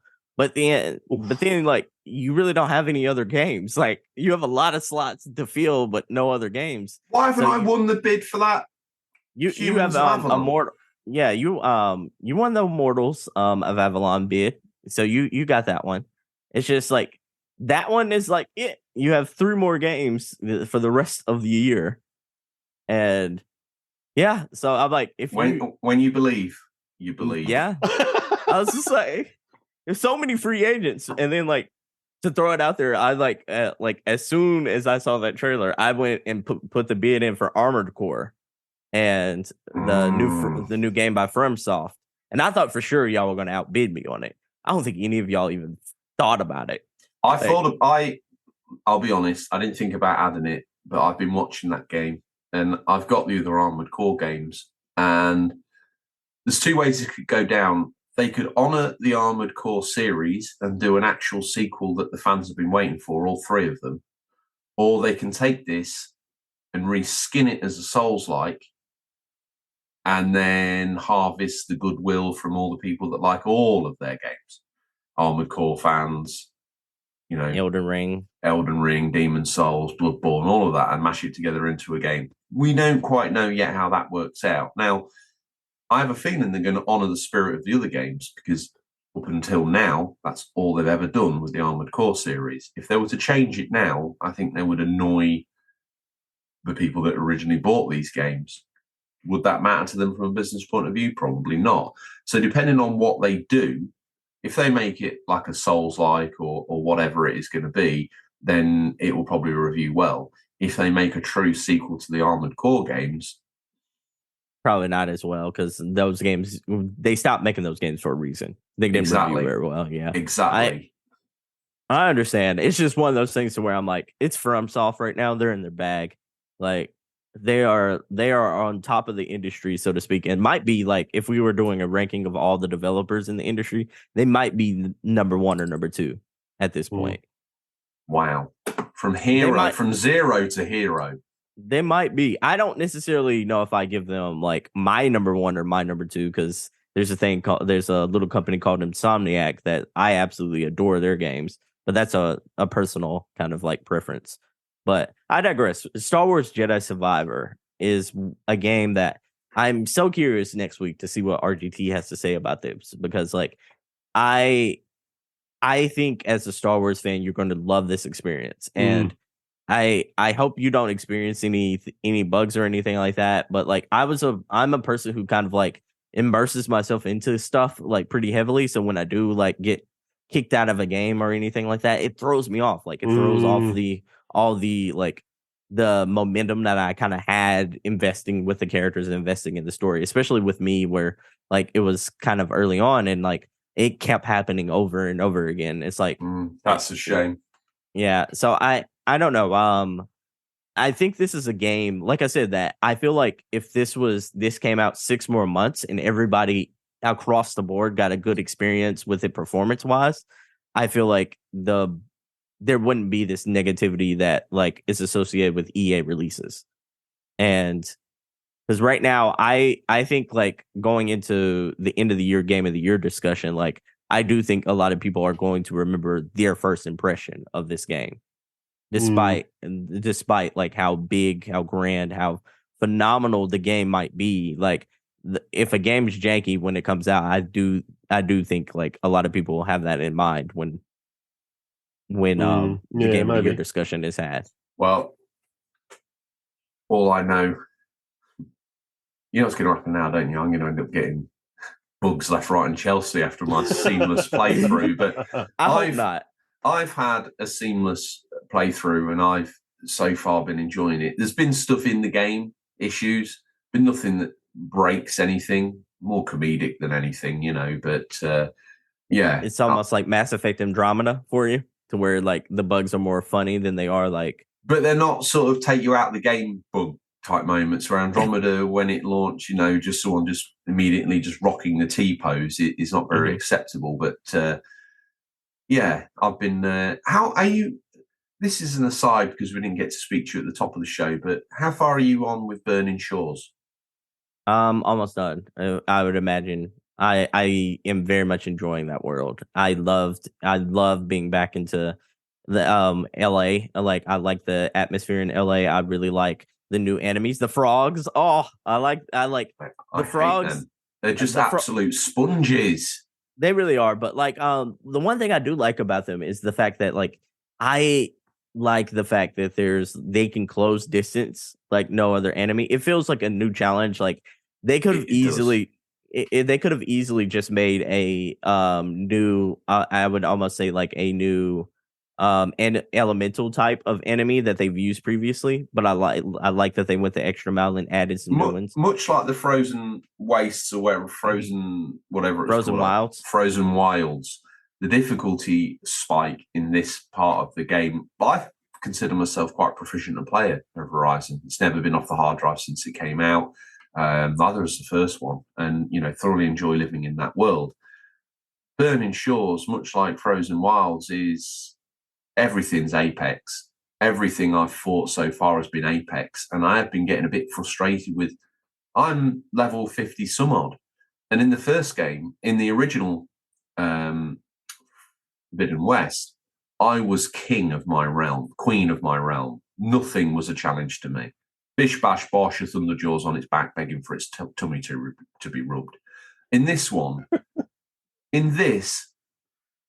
a Strider catches me with the wrong end of its tail, and it's gone from full health bar to instant death, no chance to heal. And I'm like, hang on a minute. In the base game, I'm slapping these around with my stick.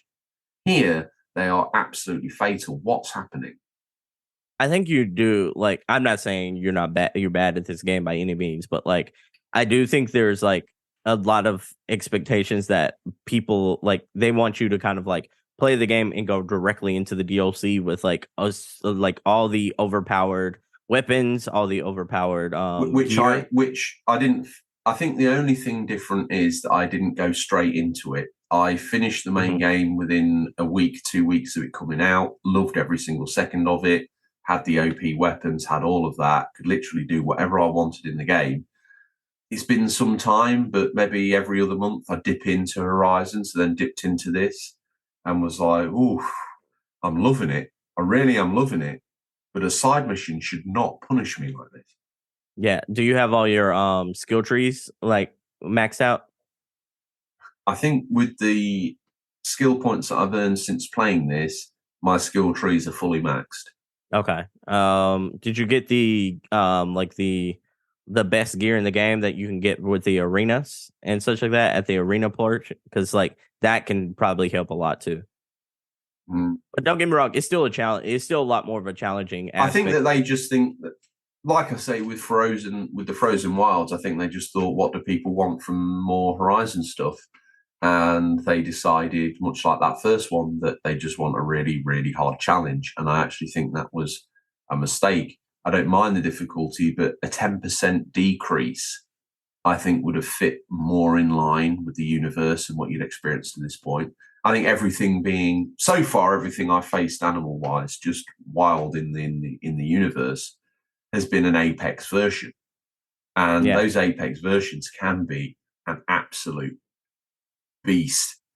So yeah, I'm like you. I enjoy the environment. I want to be able to relax in it a little bit more and enjoy some of the bits and bobs. But when an Apex Claw Strider comes out of nowhere and wants to rip your throat clean out, it's like, oh, okay, fair enough. Do what you must. But there's been some sections where I've been on the winged mount and I've been able to go up into the clouds. And as they sort of procedurally generate and they create almost like tunnels in the sky to the point where you can't see the land anymore. And all you see below you is cloud and around you is cloud and you're flying towards a circle of blue sky.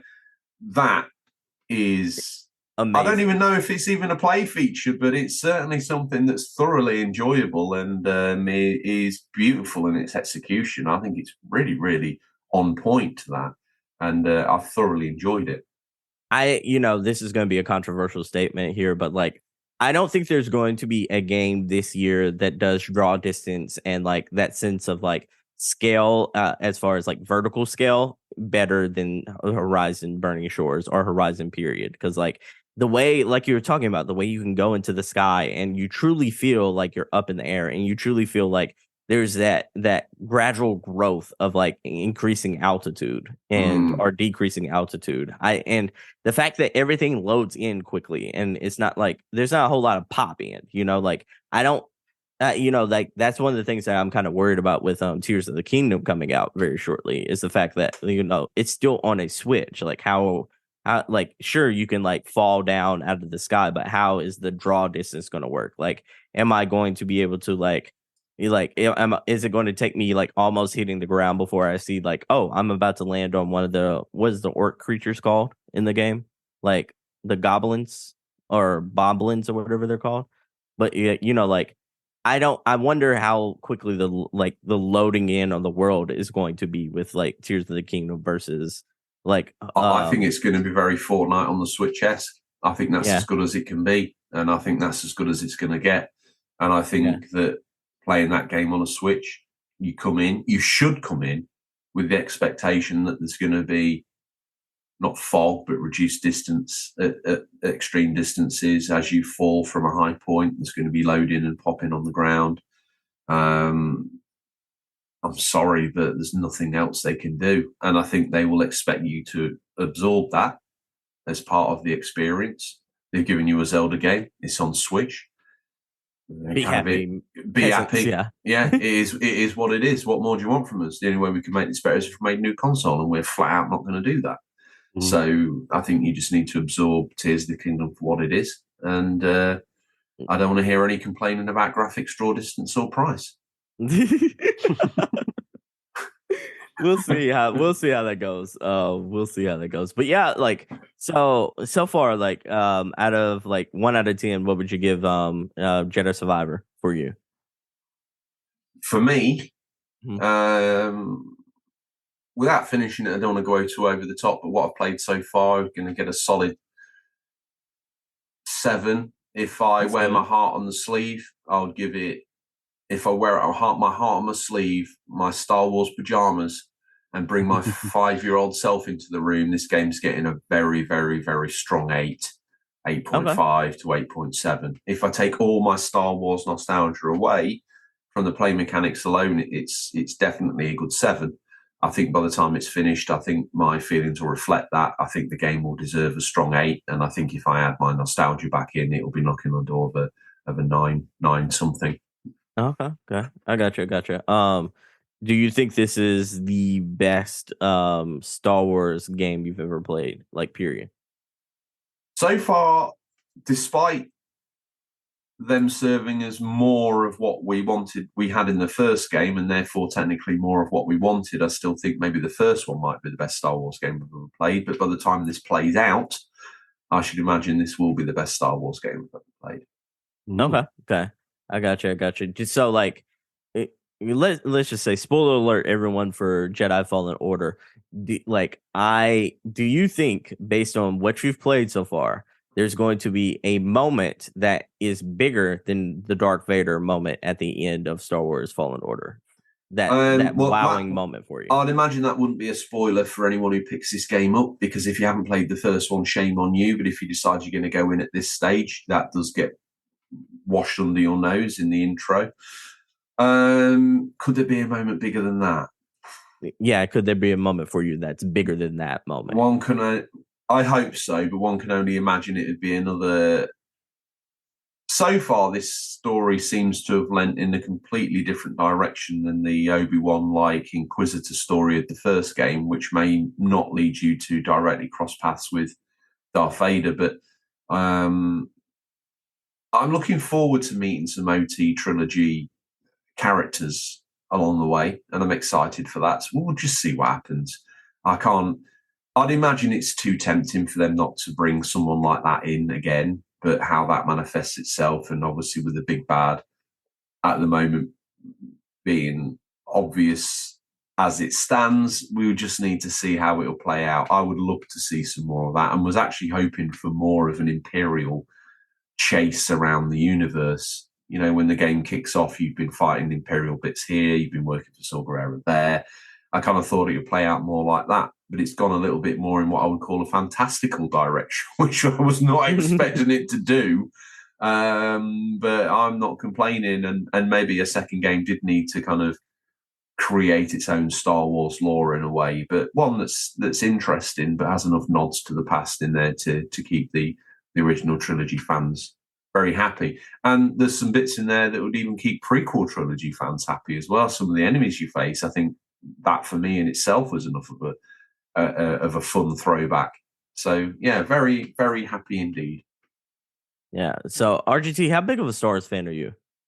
Yeah, fairly big. Not so much back in the day. I was a bit older when I got into them, but yeah, I do really enjoy Star Wars. I was really looking forward to this game. I was a bit later to the first one, not quite as late as George was, but I was a bit later to it. But once I got into that game, that grabbed me. It got us hooks in me, that game, and the whole hopping from planets, and I absolutely loved it. Couldn't put that game down. So yeah, my PS5 has been in rest mode, chugging 152 gigs in all night, ready for me to play today. Chug. Yeah. Go. I was surprised there wasn't smoke coming out the top of the PS5 sound or a Star Wars covered beer bong. Yeah. So I am very, very looking forward to playing this game.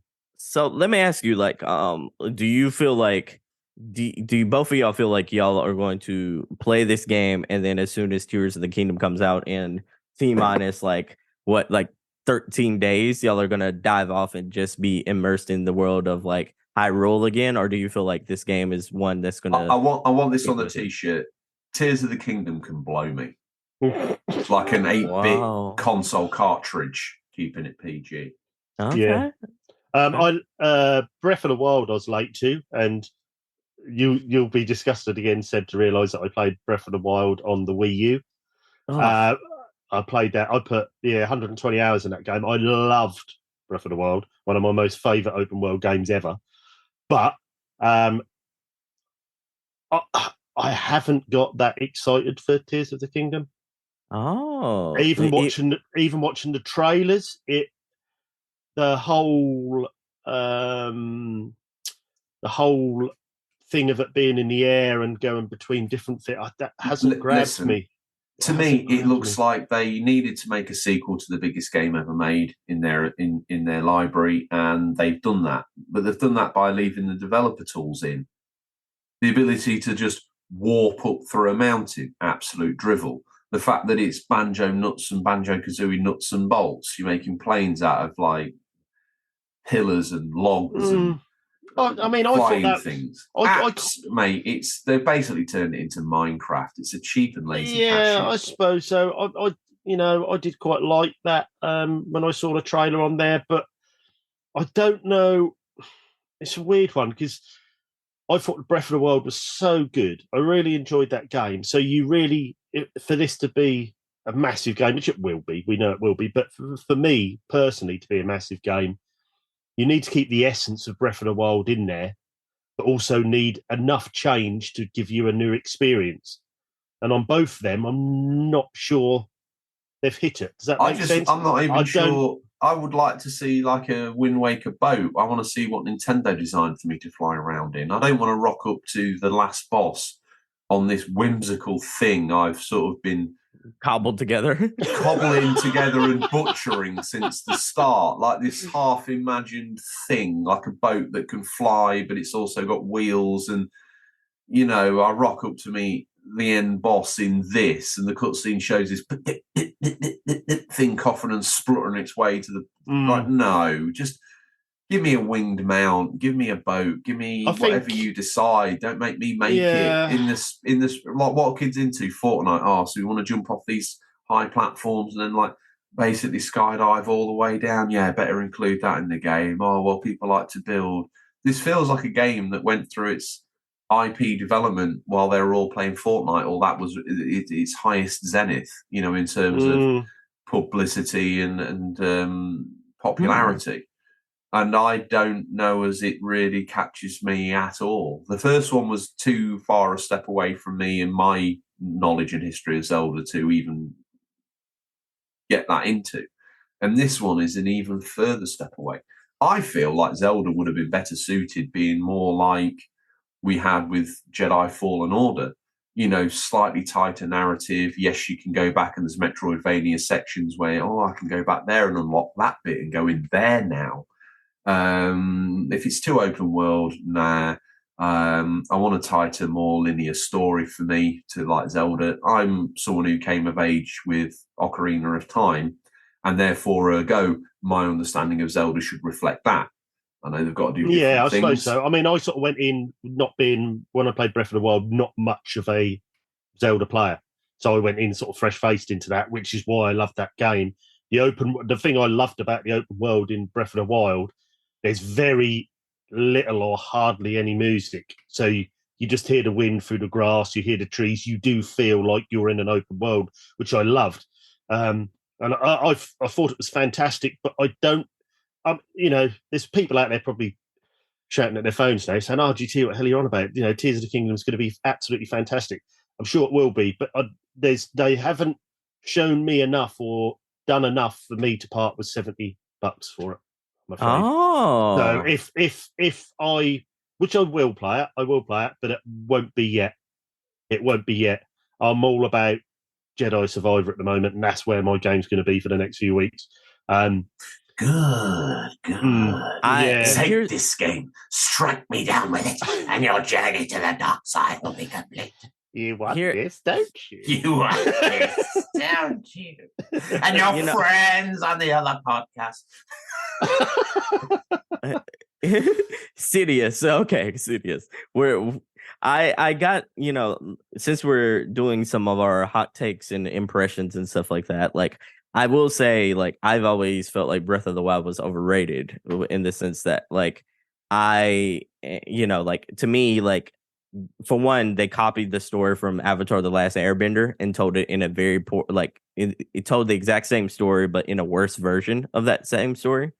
And then the world has always felt empty. And again, it was running on the Switch. So it always felt like it was not necessarily like as optimized as I would expect, like the greatest game of all time, but a lot of people clout the greatest game of all time to be.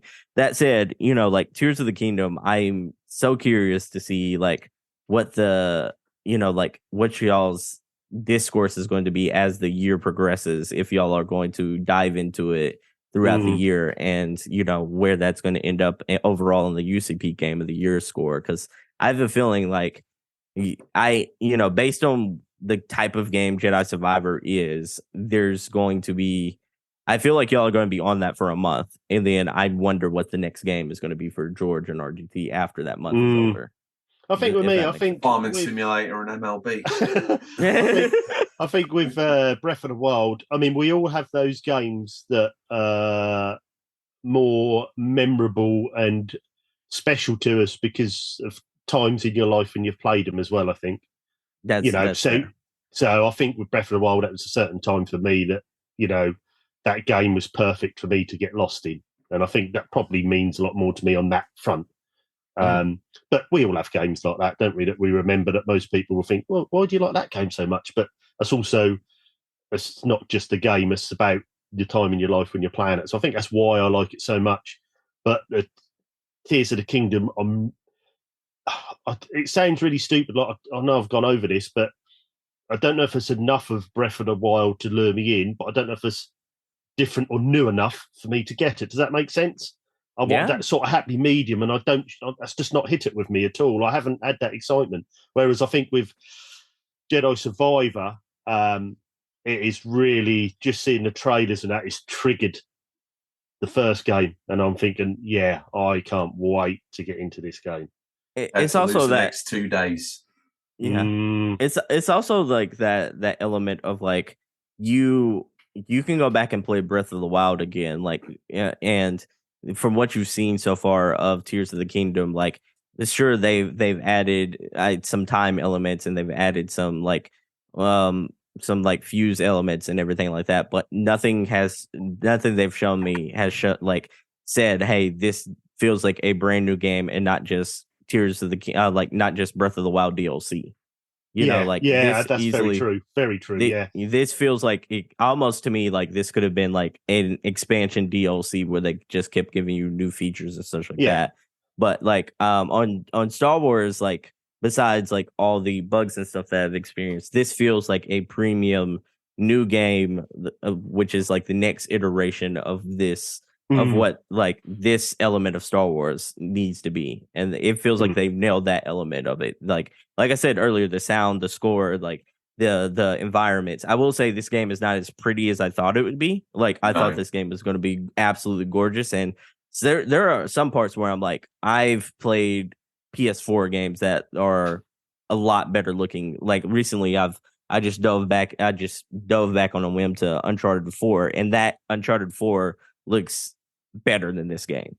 And I don't even think it's close. Like Uncharted 4 is a gorgeous To be fair, game, I would weigh in on that and say there's times where I think the game looks incredible, and there's times where the game makes me think, why did this not release on PS4 and Xbox One as well? Because I haven't seen anything that makes me think that it wouldn't be possible. But, you know, it is what it is. There's enough of a sheen to it to be classed as an early mid multi-format release from a multi-format developer. I think it's a shame that some people maybe will miss out on this, but obviously as people now really start to accelerate their transition between the last gen and what's now current gen and getting to be quite old current gen, it's just part of the process of the changing of the guard. I think that, you know, something to look forward to when you get a PS5 or a Series X. Yeah, exactly. In my Sidious voice, I'm like, leave them behind. It's time to move on. Let the past die. You're like the Kylo Ren of the show. Kylo Ren, yeah. It is that element to where I'm like, yeah, it's 3.5 years. I need new games developed for these specific systems. I'm tired of being held back by like the jankiness of the PS4 and the Xbox series, like the Xbox One. So let's move on. Like, they're 10 years old now, aren't they? You know, 2013 they launched. So the original hardware is 10 years old. So yeah, it's time to wave bye-bye. It's time to draw a line under that, gentlemen, because I've had my signal. The dogs, as you notice, stop barking because when his presence is announced, every animal runs and cowers in fear. It's time for a peek in what we affectionately call Stingray's boot. What's nestled between some counterfeit nappies and a dodgy copy of Battlefriend this week. These are new release highlights for the week May 1st to May 7th, 2023. Listeners, these are out on digital, physical, will be, by the time this podcast in your feed, but could be region dependent. Springs stop. Wow. I don't know, Seb's gone. I don't know what I said or done that set him up. I'm always gonna giggle at a counterfeit nappies because I'm like, I've never seen no one sell bootleg nappies before. People saw them for real, didn't they? Yeah. They did. OLL. Yeah. And you held them back. So you held them back. The person I couldn't fit them in. Should have just asked for more money. A pile of PS2 games or the nappies that got it. So both. You could have just sent it with an unsightly bulge on the top. No one would have guessed it. Talking on unsightly bulges, Spring Stop Wattle Wall. I don't know how you're seeing him today, but I'm seeing him as really Farmerton's take on Han Solo. So he's wearing a check farmer shirt with a black gilet on top of it, and he's wearing a sawn-off shotgun in his side pocket. But Wayne Ray's presented himself as a... And this is odd for Wayne. But he's a supremely tall Afghan hound, and his collar has gone across his chest in a bandolier style. But instead of having individual weaponry bits and bobs in his bandolier, he's got bonios. So it's a bonier. And wow. The bluebird looks like a bluebird, but it's beat up. And it looks like the fastest hunk of junk in the galaxy, as far as I'm concerned. Seb, how are you seeing the Ray and his immortal son Wayne this week? Once again, I've lost my disconnect to Wayne because over me is his cousin. Wow, his cowboy cousin, my legal representative in the Fur K Association. It is Stone Cold Country Ray, and Country Ray is Stone Cold Country Ray. And Country Ray is once again wearing his infamous chaps. This time he's letting it all hang out, as Limp Bizkit once said. He's wearing backless chaps, and that is his Limp Bizkit. Yeah. He's wearing his 10-gallon hat, and he fathered Wayne with that. Yeah.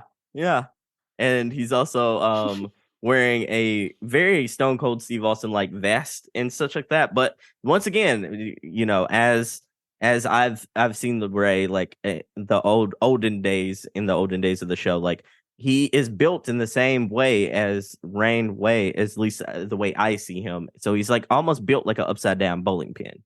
So he still has that stature, but this is the way he dresses as opposed to traditional Ray.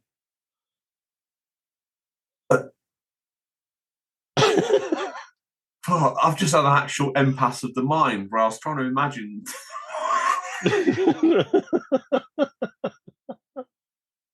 But the thoughts were so strong I couldn't formulate a word. RGT, how are you seeing the Immortal One this week? Well, he's come straight from the beach after taking Seb's place of rubbing oil deep into the muscular shoulders of Bobby. He needs oil every moment because he's obviously a ginger, very fair-skinned cherub. Yeah. And even near a 10-watt halogen bulb, he will burn. Yeah, he's been on full oil duty. But he's dressed just like a budget version. Keeping a dolphin wet between pools. Oh, God, yeah. Yeah, he's got a bucket of oil and he's just constantly dabbing him down, making sure that he is covered. Every orifice is covered with this oil. And he looks like a very budget version of Green Dog Surfer Dude. Who, Wayne or Bobby? No, Stingray. Wayne is dressed as a sort of one of them cardboard cutout large advertising boards of Amber Solaire. So he is dressed as the oil, whereas Green Dog Surfer Stingray has coiffured his hair into the Green Dog quiff by backcombing his mullet up. He has flip-flops on. He has Bermuda shorts and one of them really cheap tacky phone surfboards. But he looks stunning and not out of place on the beach. Of course. Okay. I love it. Well, Age of Wonders 4, PC PS5. Striking. Xbox Series X, May 2nd. I'm still struggling to countenance the thought of Ray oiling up every orifice that Bobby's got, which I thought you cannot be too careful. No, sunburn. If you're going to apply it properly. No one wants a burnt starfish. Rule a fantasy realm of your own design. Explore new magical realms in an Age of Wonders signature blend of 4X strategy and turn-based tactical combat. Control a faction that grows and changes as you expand your empire with each turn. Redfall. Now,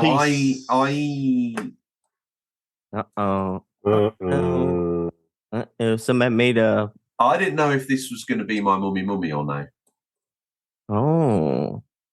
Okay. What? Redfall? Yeah. No, okay. I thought you meant Age of Wonders for a minute.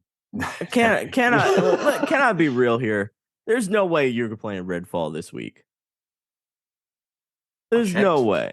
I checked all my usual sources, Ray, and then I confirmed it with Steam. It says May 2nd. What do you want from me? If we didn't put it in the boot, I'll be dragged through town and shot and called a heretic, and everyone would ring a bell and say shame. If I had put it in the boot, if I hadn't put it in the boot, if I had put it in the boot, I don't know what to do here. I understand you're in a pickle here, but let's be real. I'm in a journalistic quandary. You are not touching any game this week but Star Wars Jedi Survivor and Farming Simulator. Like I'm calling it like I'm calling it like I see an MLB. There is no mummy this week. Maybe MLB. Maybe he'll dive into that a little bit. But let's be honest. Go back and listen to the top of the show. I can't leave it. I can't leave it alone. Yeah, yeah. But let's be honest here. Like you and RGT are not touching Redfall. Not touching Redfall at all. George, you probably haven't even touched that Xbox this year. I've touched it. You moved it out of the way to turn on that PS3. Yeah, he just moved it out of the way. He just moved it out of the way to turn on that Series PS3. X. Yeah, so he could just play on the PS3. Say sorry now. I apologize then if that's incorrect. It's not incorrect, but the comment of moving it out of the way to turn on the PS3 is for a moment I got a bit paranoid because I was like, how does he know? How can he know? Yeah. I knew it. Anyway, give us a read out of Redfall. Redfall, PC, Xbox Series of Consoles, May the 2nd. The town of Redfall is under siege by a legion of vampires who have cut the island off from the outside world. Trapped with a handful of survivors, slay alone or squad up in open world first-person action. In my defense, it does look like awful fun. Yeah. Even on your own, like the vibe of it. I thought it looked quite good. I mean, I know people have been complaining a bit about the frame rate and bits and pieces, but yeah, I think it looks. The thing is, I'm not bothered by that sort of stuff. I don't care. I mean, I played games where even when it was in its most patched form, even in its final evolution, it played out like a slideshow.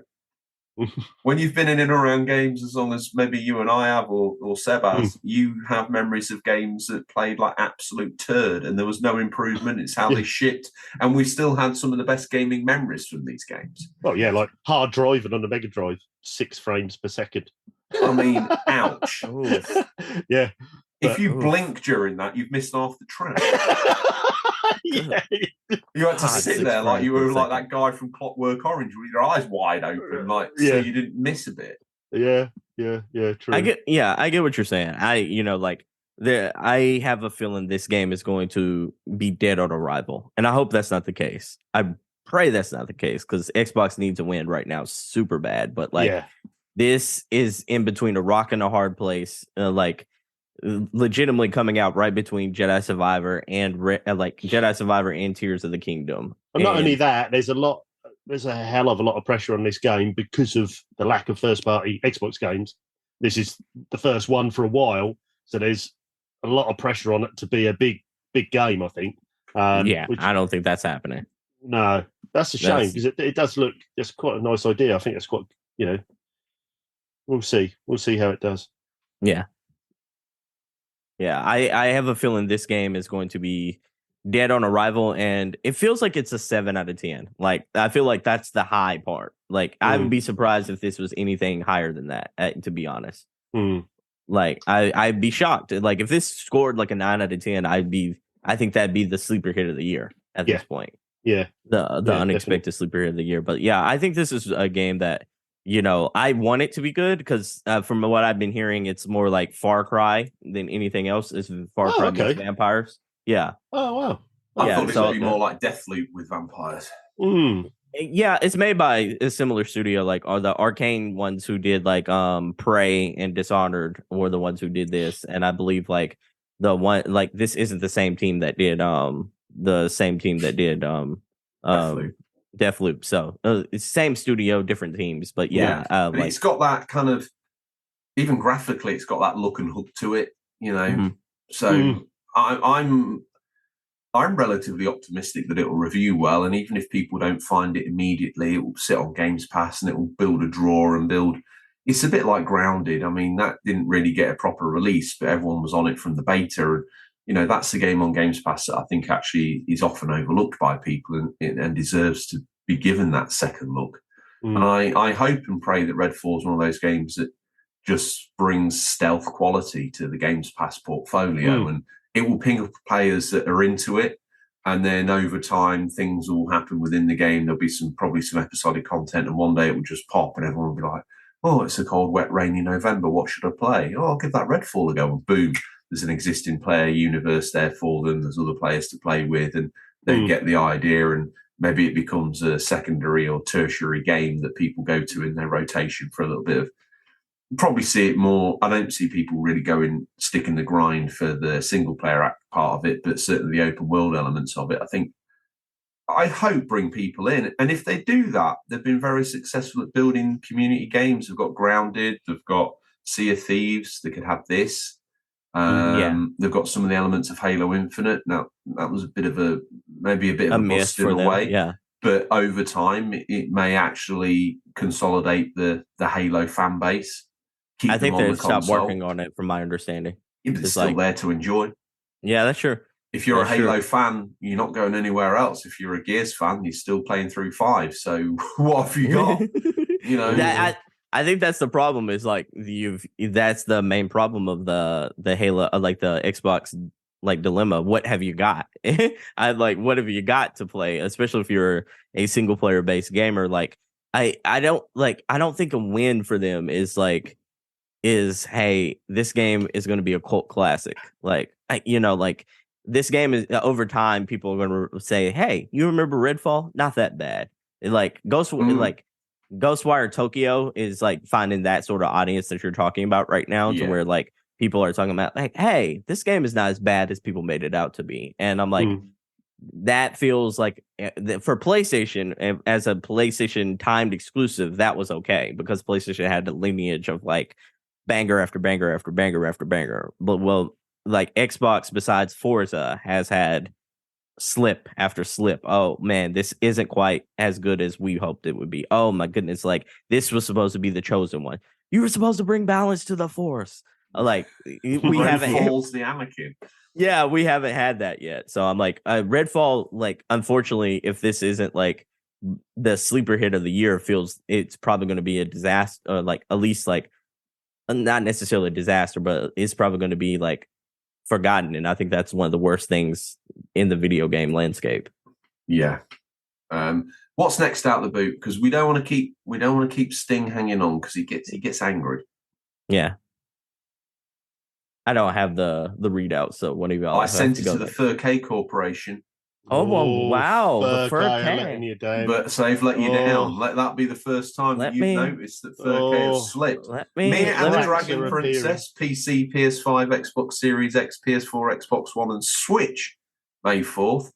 This one looks interesting if you're a Sega CD fan. A live-action interactive action movie following Mia, a plucky barmaid whose life is thrown into chaos when a mysterious woman turns up at a workplace on the run from a group of violent thugs, unable to speak English. I think it could be actually Mummy, that one. Yeah, I was about to say, this actually looks fun. I got the next one right here. It was in the... hang on a minute. It was in the Fur-K Corporation. They put you in the spam, George. My apologies. Oh, wow. They're trying to silence George desperately there, aren't they? Listen, I've got some, through the Ponterbury family connections, I've got some big shot lawyers. I say that and I look at your image and you're there, and people think we're joking, but you're there in your crushed velvet robe with your neon lights in the background. You really look like the Triple S player.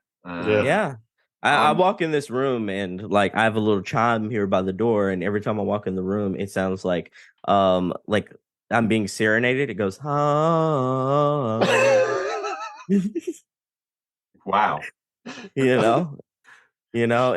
That is what we call the Triple S lifestyle. That is what the Fur-K Corporation is spoiling your boy with. But I tell you what, if original Tom from the podcast came back on, you and him would either be mortal enemies because of your similar lifestyles, or you would be the most devastating tag team in podcasting. At the moment, I don't know what it is, but I have no idea. Can't wait to find out. It's almost like I don't know if you were still watching wrestling at the time. Evolution, whenever like Randy Orton finally won the heavyweight championship, and Triple H was like, "I can't do this. I can't live like this. One of us has to go." It's like Clash of the Cravats. That's pretty much, it would be Clash of the Cravats. What's next? Propagation, Paradise Hotel, coming out for PC, VR, Quest, May 4th. Oh my goodness. We have another VR game coming out, everybody. Trapped inside Paradise Hotel, you are desperate to find your sister. Explore dark surroundings, gather resources, and survive terrifying encounters. This intense single-player VR survival horror game with great storytelling will get your adrenaline absolutely pumping. Good. By the way, do you notice this doesn't say PSVR 2? I do, but does... Can you say dead on arrival? How dare you? One thing I would say that VR is plagued with is these horror games. And my idea of a VR game for a hotel would be where you run the front counter and you carry people's bags up to their room. Why has it always got to be survival horror in VR? Yeah, VR's guilty of pigeonholing itself. PSVR 2, Dead on Arrival, probably. I'm thoroughly enjoying mine, and it's finally making its way to retail in the next month, which will probably give it a shot in the arm that it probably deserved from day one. All 15 people who reserved it will be able to get it now. Boom. I've got mine, so I don't know what's gone wrong. Everyone else, yeah. But I digress. I hope good things for PlayStation VR 2. Maybe they can turn it around. But... Listen, all I wanted it for was No Man's Sky. I'm happy. And your canoe game. What was it? Kayak. Like kayak. Thank you. My bad. I apologize. Kayak was a big show day one, but No Man's Sky been the one that kept me gripped in. Duru about mole rats and depression. PC May 5th. Follow the story of Thule, a story about the struggle with insecurities, depression, and friendship, told in a colourful, accessible way. Run, jump, and paint your way through puzzle-filled tunnels, while also dealing with an unhelpful AI companion you just can't get rid of. Winner of the best name game ever, Daru, about mole rats and depression. What's next, RGT? Hometopia, PC May 5th. Build better together. Hometopia is a co-op, free-to-play game that turns players into designers and developers of the best-looking homes in the virtual world. Wishlist now. And Seb, this final game for me, I think, is perfect for you in your Steam Deck, so take it away. These Doomed Owls, the first god, coming out on PC May 5th. These Doomed Owls, the first god, is a prologue chapter of the main game. These Doomed Owls play as Sir How you pronounce that? How you pronounce that? Sununos. Wow. How did you know that, George? I just spelled it out in my head. Spelled it out. Spelled it out. Sununos. You were hell in that in the spelling bees growing up, weren't you? I was dangerous. Yeah, I bet you were. Absolutely elite. The Celtic god of nature and lead Celtic civilizations to victory against waves of invaders, curses, and more. So have we all picked a mummy? Because I went Redfall, even though I got absolutely hammered for it. And probably quite I went rightly so. For Mia and the Dragon Princess. Interesting game. And if you had a Sega CD back in the day, probably what you'd have considered the future of gaming. Seb, what's your one? Which one do you think it would be? These Doomed Isles. Strong VR pick, something to champion on Steam Deck, something to play while you're on the toilet. Like Age of Wonders 4, surprisingly. I am a huge strategy gamer. Like, really? Oh my goodness. Civilization might be my most played game of all time. I looked at that and it wasn't Civilization enough, so it kind of put me off. I can understand that. I'm not going to play any of these games if I'm being honest this week. Oh my God. Okay. If I'm being honest this week. But Furcade Corporation paying you so much, you're being honest as well. Yeah. What's your VHS mummy then? Just to smooth over the contract negotiations and foibles. I'm going to go with the Digimon movie. Hey Digimon, Hey Digimon. It is not necessarily a classic, but it's a cult classic, and I think it deserves to be praised. So I'm going with that this week. What about you, George? Me, I'll be picking The Last Starfighter, a bastion of a great 80s sci-fi movie, one that needs to be celebrated and pushed in every single corner. It's not been seen by a lot of people. It was a video shop rental mastodon back in the day, where it probably found most of its purchase in people's videos players, and one that I recommend you all have a little look-see at. Because that's the one where the guy plays the arcade game, isn't it? Correct. Yeah, so it's on point, it's gaming, it's retro, it's sci-fi, it's everything. The game that was in it was actually a made-up game, but I think someone has actually now developed that arcade game. Yeah. They've actually made that real game, so you can. That sounds fun. Yeah, it's quite fascinating. You should check it out, Seb. Yes, definitely. It's a nice Sunday afternoon watch. Yeah, good classic. How old is this? It's got to be the early 80s. Yeah, pre-85, I would say. But to It's be like fair, an Atari cabinet, I think, isn't it? But the with a made-up game visuals have held up remarkably well, considering it was elements of CGI as well, very early CGI that looked kind of just aged disgracefully to the point where it actually looks good now. RGT, what's your pick? I'm going to go with the Alien trilogy box set on VHS. I want to binge watch the first 3. Yeah. Wow. Have you ever played the game? Which Alien Isolation? I've dabbled with it, but that scared the life out of me, and I'm not very good with scary games, so I didn't play it very long. That is absolutely petrifying, that game. It really is. Oh, God, that really is petrifying. That's, very, very good game, that. Well, with that all said and done, we're each clutching a subsequent version of our Mummy and our VHS in our hands, and we turn around. There's a crackle of force lightning energy on the floor and a matted wad of Wayne Ray's dog-like hair that's matted with Bobby's suntan oil. R.I.P. And a sprinkle of sand. Gone but never forgotten. Bobby's oil, or you've written Bobby. KSD dealt with Bobby now, has it? First roadblock, boof, removed. Yeah. Okay. Well, you need people in your corporation, Seb, so you can't get rid of us all. No, I wouldn't get rid of him, man. I wouldn't get rid of him. I was mostly talking about the Ray. Hopefully we can summon a wild Bobby back in the room next week. And to all the Bobby fans out there, don't worry, he will be back to us. Just a very busy boy, probably cooking to something that resembles pork scratching right now. But hopefully, crispy Bobby. Hopefully, Seb and Sting have managed to get the right sun factor on him. Probably sun factor 5,000. Probably the only thing that would stop Bobby from burning is a sheet of pure asbestos laid on his mouth.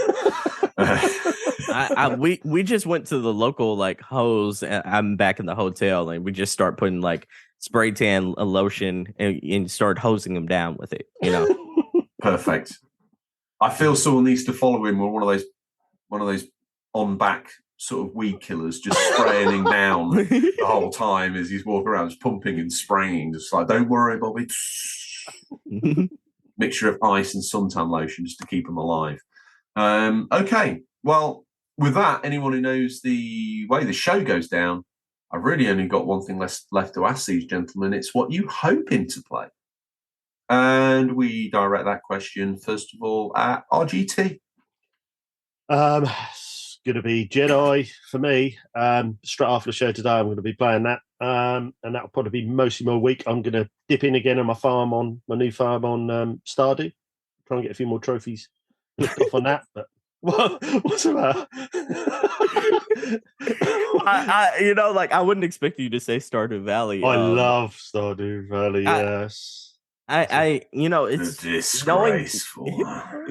Knowing your gaming portfolio and how deep you are into we're into Harvestella. It didn't surprise me one bit. I was just like, they got him back in. It's like they got him. They have this week. Yeah, that's been my guilty pleasure this week. But now it's going to be mostly Jedi Survivor, I think. And I can't. After speaking to you guys, I cannot wait to play that today. Well, hopefully we've left everyone else out there with that screaming sense of anticipation and excitement. And we wish them the best while playing it. Seb, what are you going to play this gaming week?